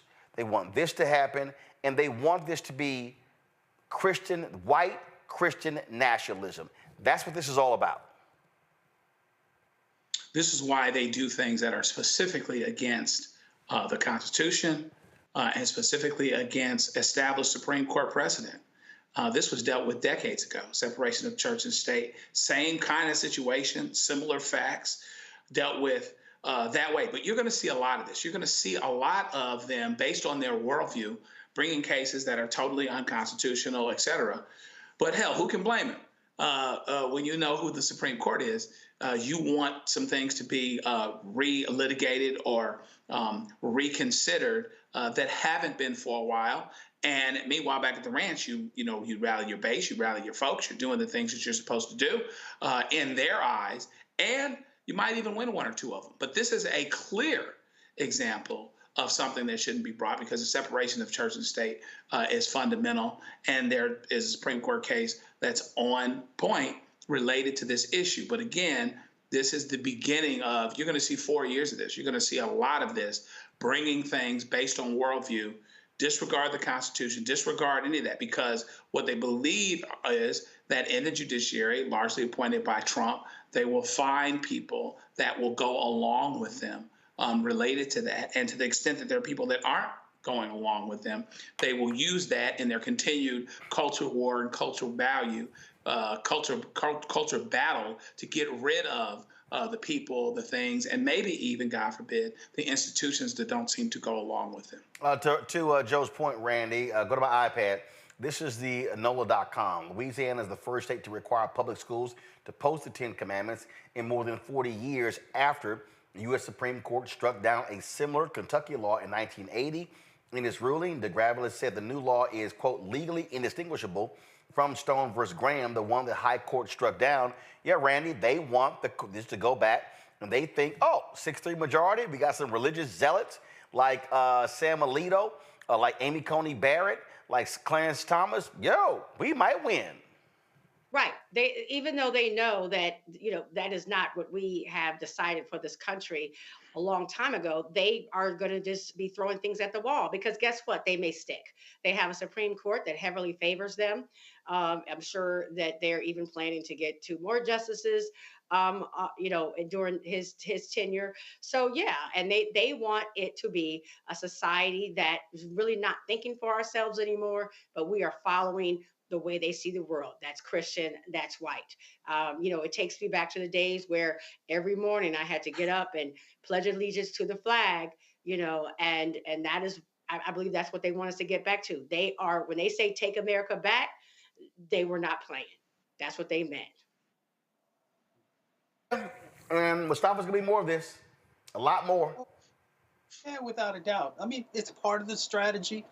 You can't hate the game, right?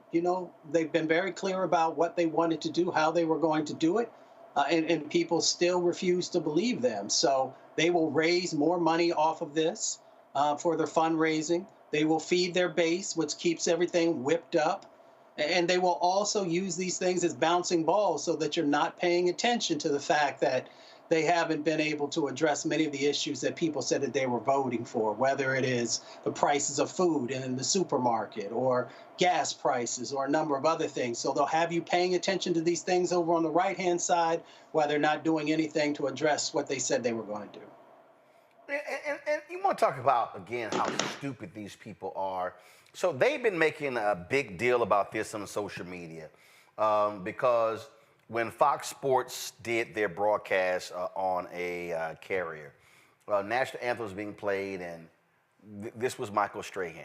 So they have been attacking Strahan, angry and upset. But here's what I find to be real interesting. So while they are attacking Strahan, here was a video of Donald Trump while the national anthem was being played. He's over here waving. He's over here dancing. He's over here speaking to people, all this sort of stuff. I'm sorry, is his hand over his heart? No, it's not. Oh, I know some of y'all might say, well, that's a video at Mar-a-Lago. Okay. Here's the White House. So this is where I just fundamentally will say, MAGA, y'all can kiss our collective ass. Because this is sheer stupidity. Jay Glazer posted this tweet. He said, I've just seen the criticism of Michael Strahan. Let me tell you this. I don't know if I have a friend who is more proud of his military roots than Michael. Growing up on an Army base, constantly talking about what he learned from his dad, Major General Strahan, and how his time there shaped him. I heard it constantly, still do. But also, with no fanfare, I personally saw him donate thousands of dollars of clothes to veterans, including many homeless veterans, as well as clothes for veterans to go on job interviews. I know these days people want to be angry fast, but maybe first, how is this for a novel idea? Ask him if he's protesting something. When you protest, you want people to know, don't you? He was not. Just got caught up in how beautiful the whole moment was during the anthem and didn't think about it.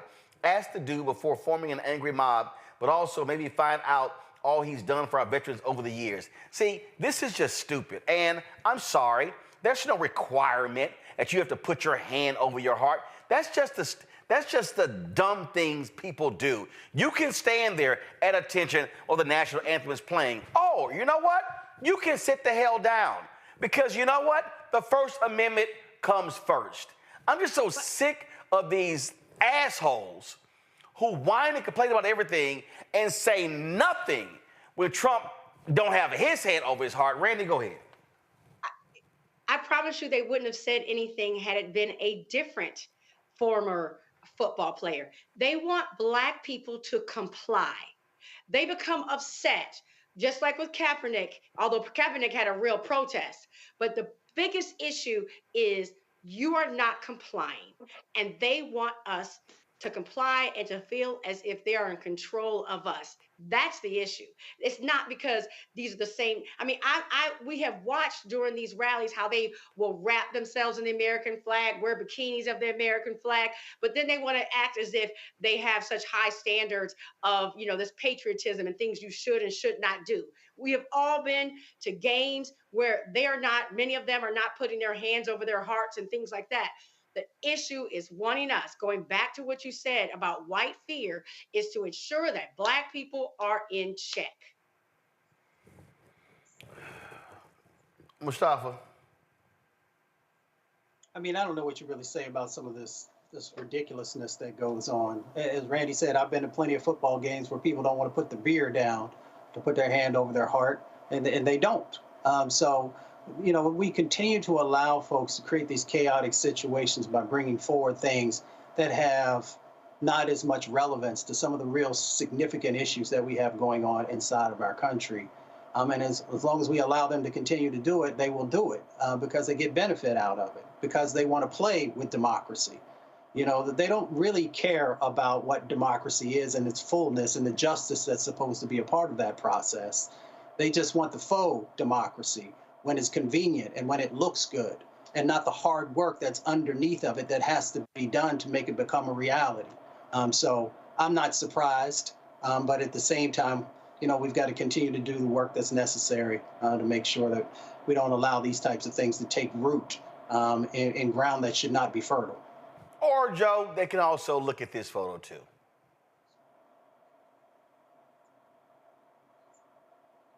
You won't hear them whining about that one, huh?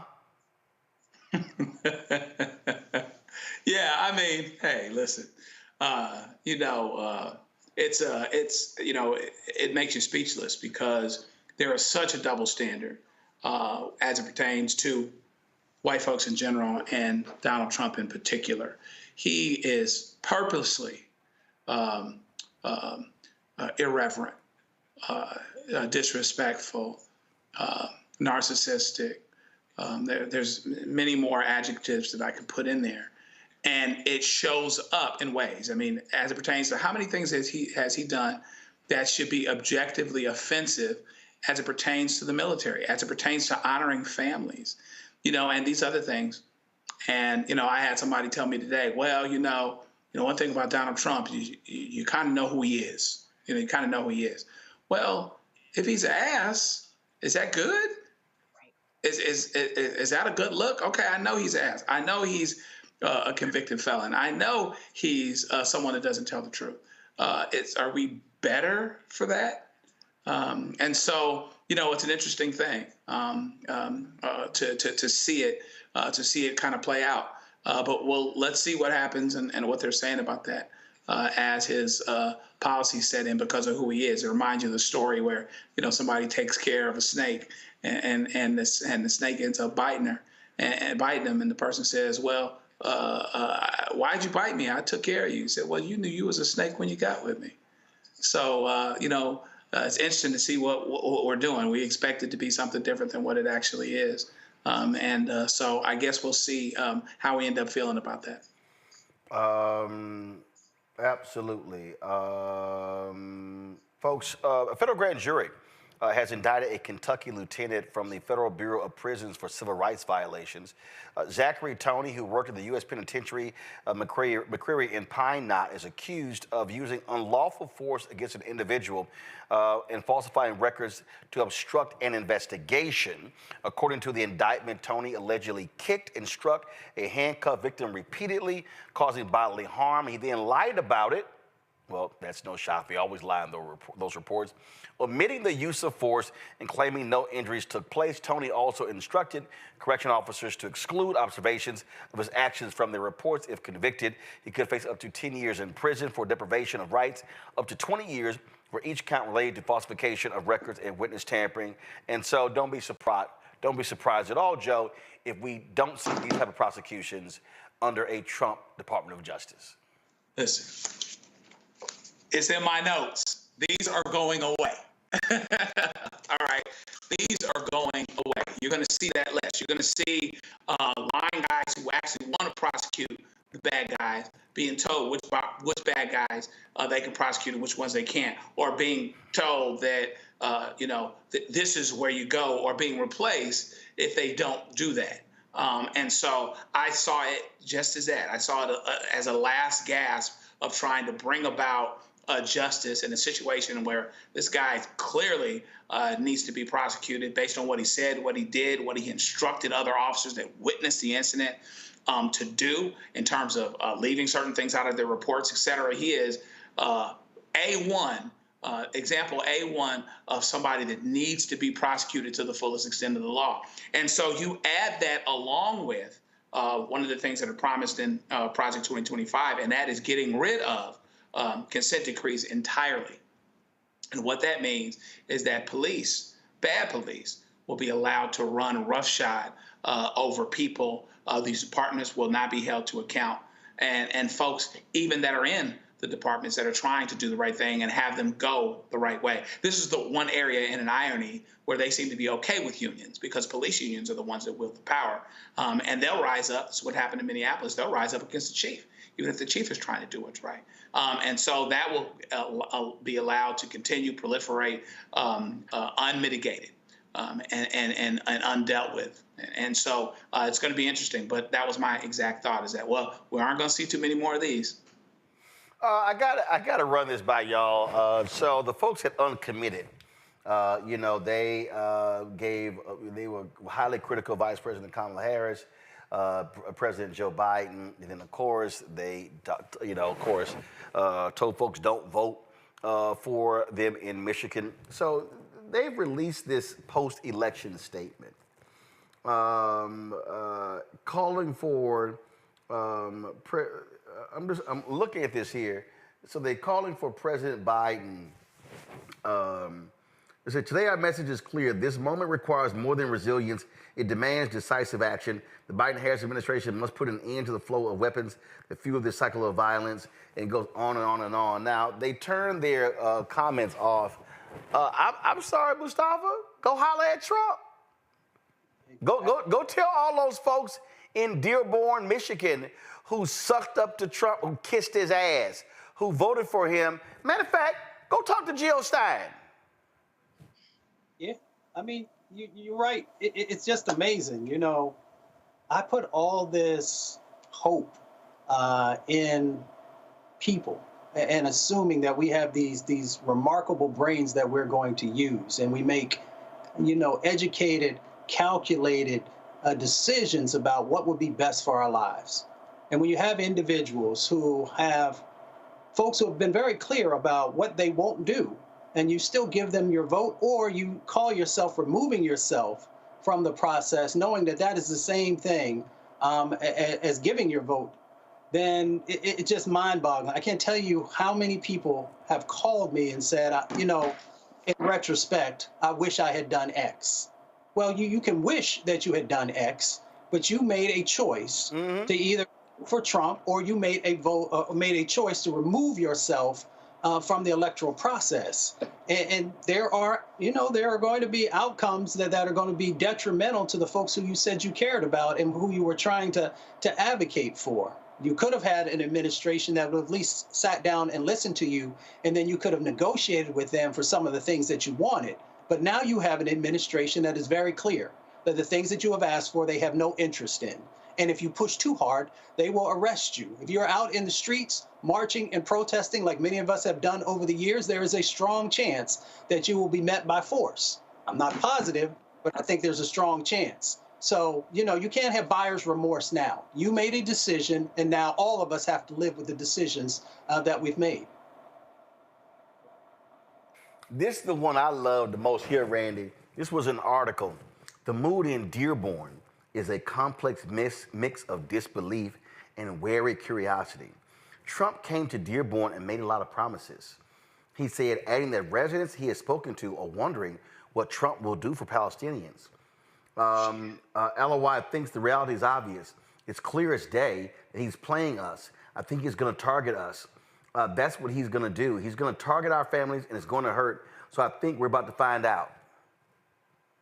Yeah, Randy, you're about to find out because you fucked around.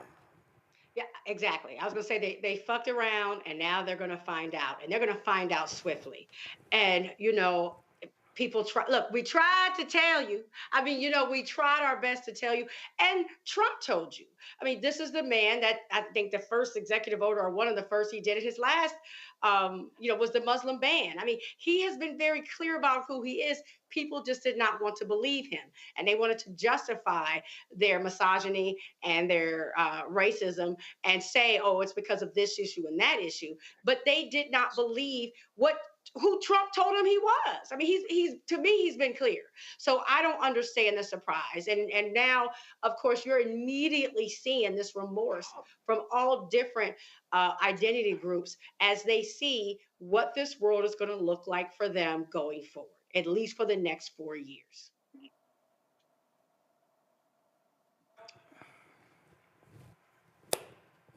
Joe? Yeah, again, just like I said, people are assuming that this America will continue being this great America, whatever it is that they want it to be. But somebody's going to get hurt under this thing. And I believe that the Palestinians, I think that the Palestinians, I don't think that there's much public sentiment at all that's going to weigh any amount at all, any measurable amount in that administration. So as bad as they feel like they've done over the last 4 years, it certainly doesn't get better. I don't think there's any question that it gets better, that it'll get better. It's going to get worse. I think it's going to get a whole lot worse. So we're going to see a lot of these stories, y'all, happening over the next few months, and I dare say 4 years. So we're going to roll this every time we see one of these stories.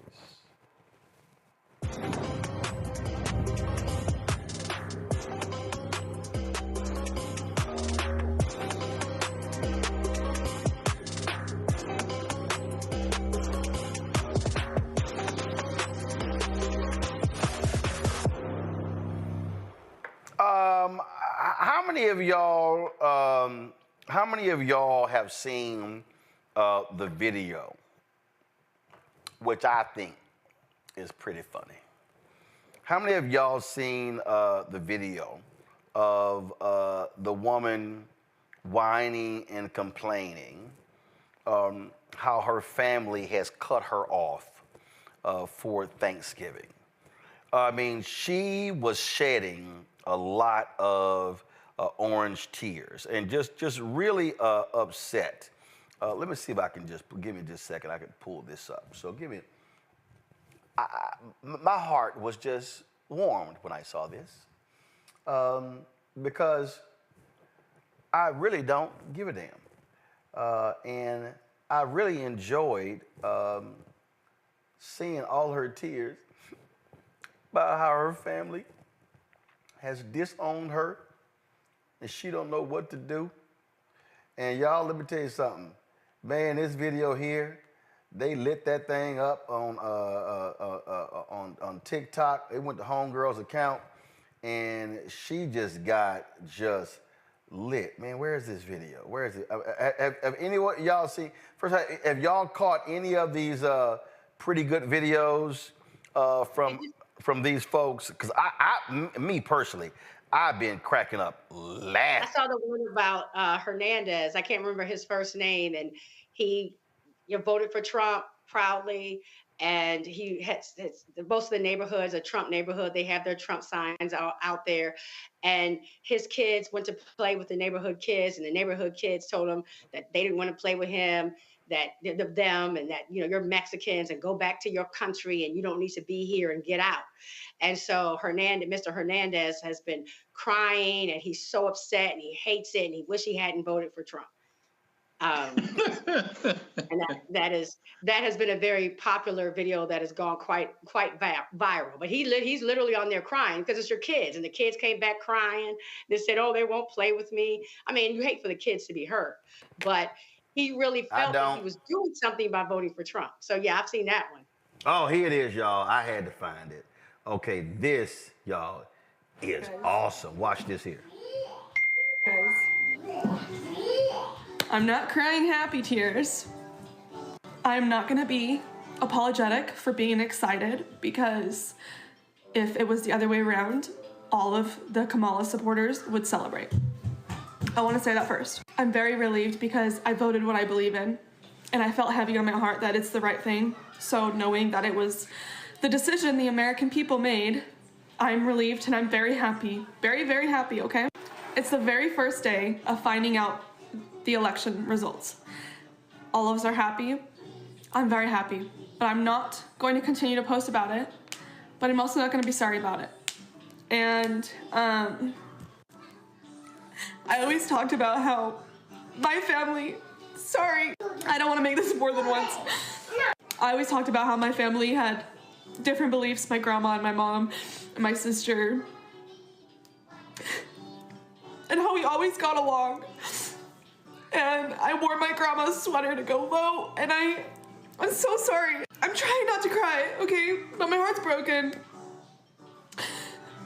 Try not to cry. Yeah, try it. My grandma just sent me a very sad text. It broke my heart. And my mom has yet to text me back today. My point of making this video is to say that I am very happy, and I expressed how happy I was. And I'm not gonna be sorry for that. I'm completely heartbroken that my family is taking it how they are. I never did this to them when Biden won. Never. But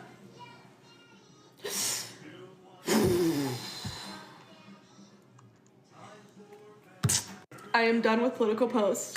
From here on out, it's back to normal. If you don't like me because of who I voted for and you have to unfollow, go ahead. My own family unsubscribed from my life, so you can too. I promise. It doesn't get worse than that. Guys, I'm not crying.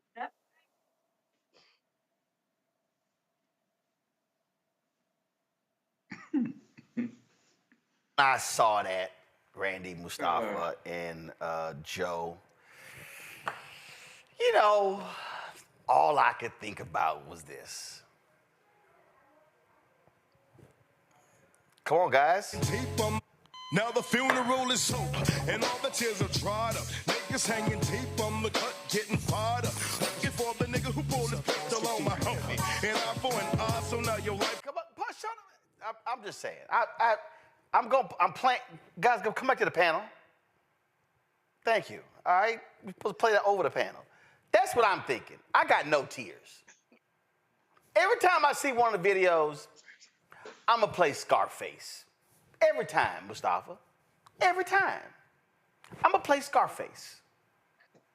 You should, because, you know, maybe I think about this stuff on a deeper level. You know, these folks, you know, as they're celebrating, are they really paying attention to the actions that the person that they voted for is already putting in place, and the pain that it's going to cause, and the individuals who are going to be hurt by it? So, you know, someone once told me, sorry, not sorry. That's exactly where I am in this moment.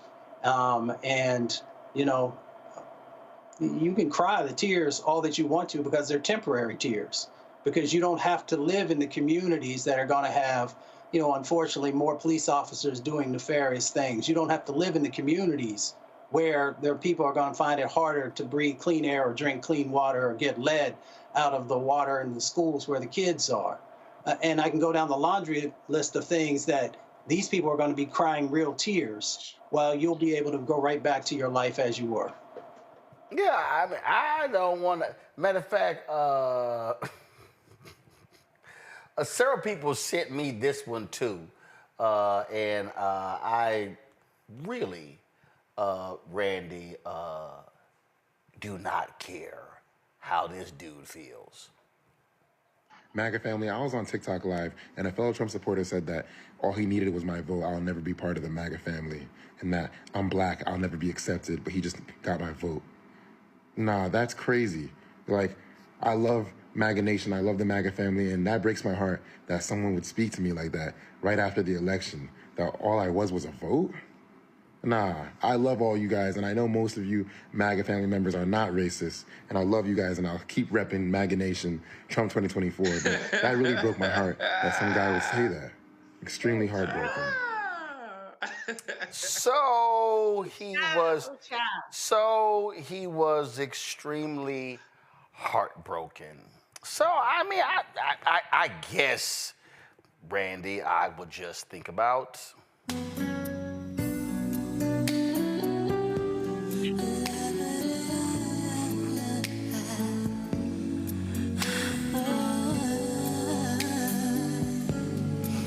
Tony Braxton's Unbreak My Heart. Man, go sit your punk ass down. They ain't never gave a damn about you. They ain't never gave a damn about your silly ass walking around in that dumb ass MAGA hat. They let you know exactly what they think about you. Have been very clear about how they felt about his black ass. I mean, I can't even, I feel sorry for his mama. Bless his poor little soul. I mean, he is pitiful. He is the ultimate of pitiful. Like, he is trying so hard to be accepted into a club that he can never be accepted into, ever, no matter what. Poor thing. Poor thing. He's talking about his heart is broken. It's gonna be shattered. I mean, give it some time. Ooh, child. Poor lost soul. I'm telling you, these folk are funny. I mean, they just really are just bothered, Mustafa. They just, I don't know. I don't know what we're gonna do. Well, you play yourself. We have history with a small percentage of our folks. We can go back to on the plantations where we had a tiny percentage of our folks who would do anything that Massa asked for. Somebody once said it. Y'all remember when they said, if Massa's sick, I'm sick. You know, right, so we come through history where we have our folks who want desperately to be white for some of the folks. For other folks, they just want to be accepted. And it doesn't matter. You saw individuals who was it? The brother who was running for governor in North Carolina. Mark Robinson. Mark Robinson. And Mark Robinson said he would love to join the KKK. If, you know, you have these individuals who I would love to say they've been through Stockholm Syndrome, but it's not just the Stockholm Syndrome type of thing. They truly believe that if somebody smacks you in the face, then you should turn around and get smacked in the other side because you don't think that they'll do it. And then when they do it, you'll say, well, they must have had a good reason to do it. And that's exactly what you got going on with some of these individuals, that no matter what folks say or do to them, they want so desperately to be a part of that supremacy club. And maybe what they think is, if I'm part of that club, then maybe the impacts won't be as great to me. But the reality is that they will never see you as human. They will never see you as an equal, but they will pimp you. And that's exactly what they did. Gotcha. Watching this. This here is the video Randy was talking about. Joe, watch this. Hola familia, aquí con ustedes. Haciendo este. So for all the English-speaking people that are watching this, watch this video. Basically, the guy is talking about his experiences living in a neighborhood filled with other Trump supporters. And he wanted his fucking kids to play with the other Trump supporters, but guess what? They don't want his kids to play with their kids, because their kids are Hispanic, to the point where they're going to scare the kids off by shooting guns in the air. But this is what you wanted. This is what y'all picked. So don't complain and don't fucking bitch. This is what you fucking chose. So shut the fuck up. Get the fuck out of my... These people, I'm telling you, it's a lot of... I know some people out there like, yo, bro, a lot of cuts. I'm telling y'all, folk are not, they just like, yo, we ain't trying to hear it. I mean, I keep, people don't understand when we talk about there being consequences. And there are people who are like, yo, we tried to tell you, you didn't want to listen, you wanted to sit here and act a fool, you sat here and you, and then now you're upset because folk say we're not coming to your aid. And I'm telling y'all, it's about to be a real, it's gonna be more tears, and I'm telling you right now, this gonna be me all day. What's for lunch? We'll be going to the park. Yeah, these folks. Joe, I don't want to hear the whining. Right, yeah, you can't whine, because at the end of the day, this is what they thought about you. All you could do was vote for them, vote with them, and then after that, you can go and do whatever they believe people that look like you do. And, you know, I'm not Hispanic or Latino, but I couldn't imagine,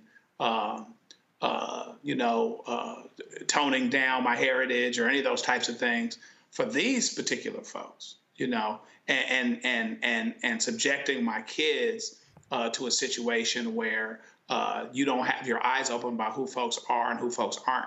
And so now they want to be accepted, you know, because they voted for Trump. But the fact that they voted for Trump doesn't change how they are seen in the eyes of certain people. And so now you're going to have to deal with that. And that's where you are. And then this brother with the MAGA hat on, listen, I wouldn't get his cat 5 cents for cheese on a Whopper. He didn't get to come to the barbershop. He don't get to come to the barbecue. And he going to have to sit in the back row in church. Okay? Now, the sun is going down in here in California, so he better go and get his black behind home before Massa beats him like he stole something. That's all I got. I'm just telling y'all right now, okay? I'm going to H-Town for Thanksgiving. And everybody else, they're going to be having their turkey and stuff. I'm eating gumbo. I'm just telling you, look, ain't nobody rolling up in the crib with a MAGA hat. Right. Yeah, for sure. And I'm telling you right now, Mustafa, you my alpha brother, the level of hostility that I would have goes beyond if every one of my nephews was an Omega, Kappa, Sigma, and an Iota.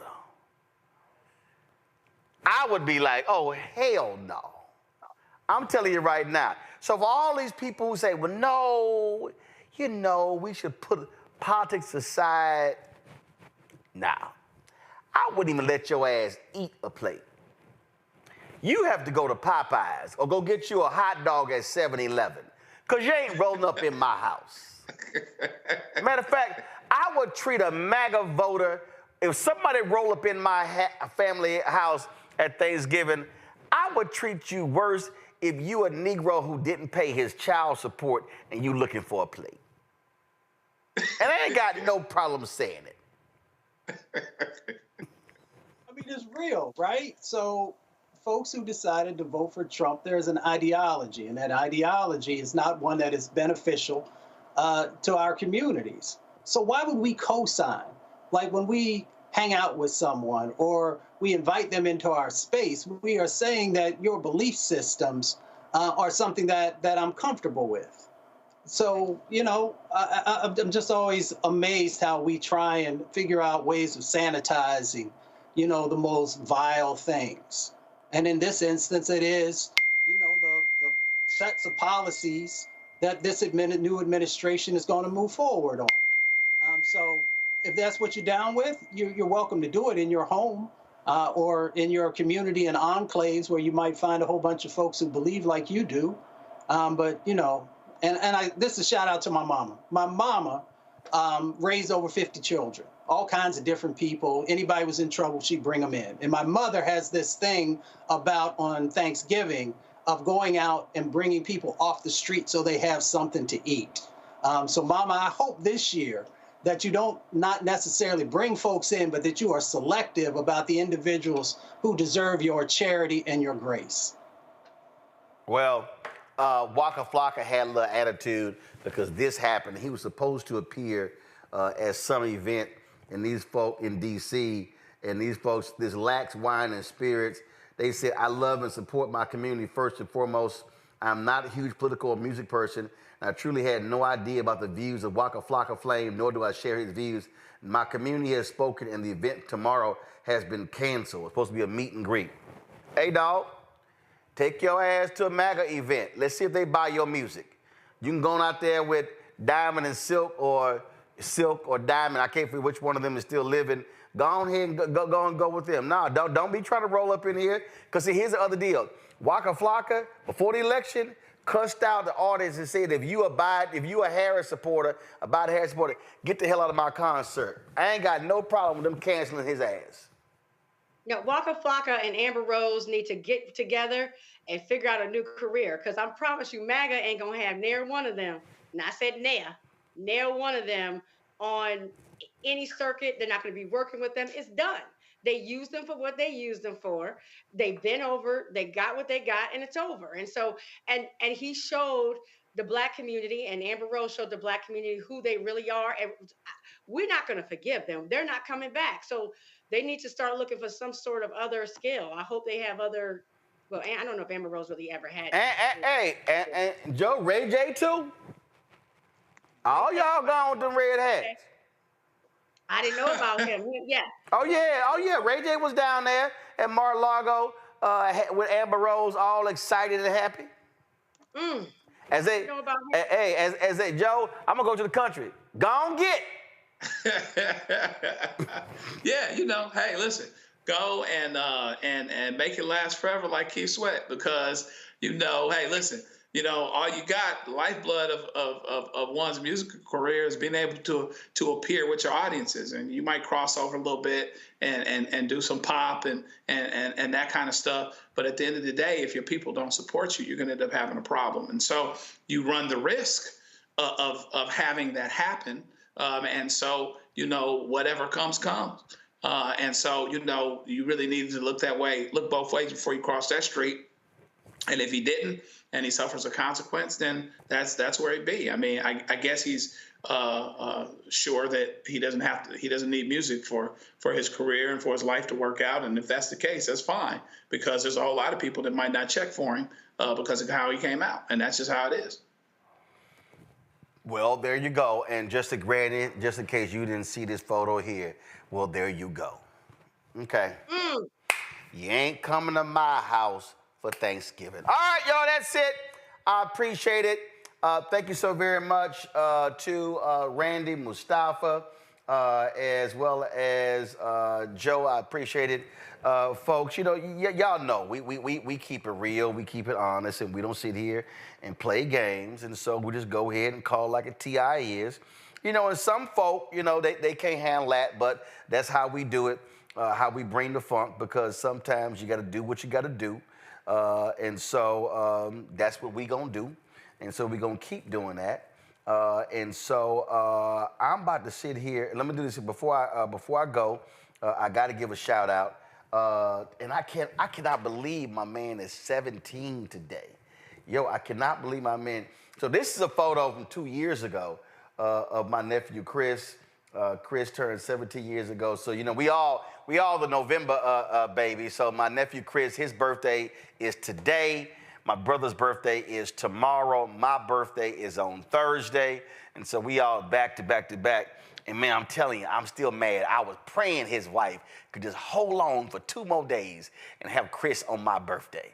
But she was like, no, hell no, I ain't doing that. So shout out to my man Chris. Happy 17th birthday. All right, y'all. Support the work that we do here at Roland Martin Unfiltered, the Black Star Network. Y'all know, look, these Republicans out here, they spending billions of dollars. They sending all this money to the right-wing media. And listen, we ain't got billionaires and millionaires sending us checks, but your dollars are making it possible to do the work that we do. We finally had to figure out a workaround with Cash App. We got it right here. And so Cash App, what they did is they canceled, y'all, a whole lot of accounts, business accounts. And so they did not allow us to be able to do it. We had to close our accounts. But my man Keenan found this workaround. And so now you're able to support the work that we do by, of course, using this QR code. So if you go through Stripe, so what you'll do is you simply put in your name. You'll put in your name, and then you will then put in your Cash App, the amount you want to give. And so I know a lot of y'all have been waiting. I appreciate that. We've been, again, like I say, doing the work, trying to make it happen. And so again, to use this QR code, for you to give via Cash App. Now, you can see your check and money order, P.O. Box 57196, Washington, D.C., 20037-0196. PayPal, R. Martin Unfiltered. Venmo is RM Unfiltered. Zelle, Roland at RolandSMartin.com. Roland at RolandMartinUnfiltered.com. Download the Black Star Network app, Apple phone, Android phone, Apple TV, Android TV, Roku, Amazon Fire TV, Xbox One, Samsung Smart TV. Also, be sure to get a copy of my book, White Fear, How the Browning of America is Making White Folks Lose Their Minds, available at bookstores nationwide. And again, pull the Cash App. Use this QR code via Stripe for you to donate via Cash App. And so we appreciate all of you who donate. Also, a bunch of y'all been messing around. Y'all should be hitting that like button on YouTube. Y'all hurry up. Y'all been slow, so hit that doggone like button so we can go ahead and register that so we can keep this thing moving and build up the following, and we have more people, of course, checking out the show. So please do that. And I found this, and this is when we were in Jamaica last year. So this is a more recent photo of me and my homie, my nephew Chris. So again, Chris, for happy birthday. All right, y'all, that's it. I'll see y'all tomorrow right here on Roland Martin Unfiltered on the Black Star Network. Holla! Black Star Network is here. Oh, no punch! I'm real revolutionary right now. Thank you for being the voice of Black America. All momentum we have now, we have to keep this going. The video looks phenomenal. See, this difference between Black Star Network and black-owned media and something like CNN. You can't be black-owned media and be scared. It's time to be smart. Bring your eyeballs home. You dig?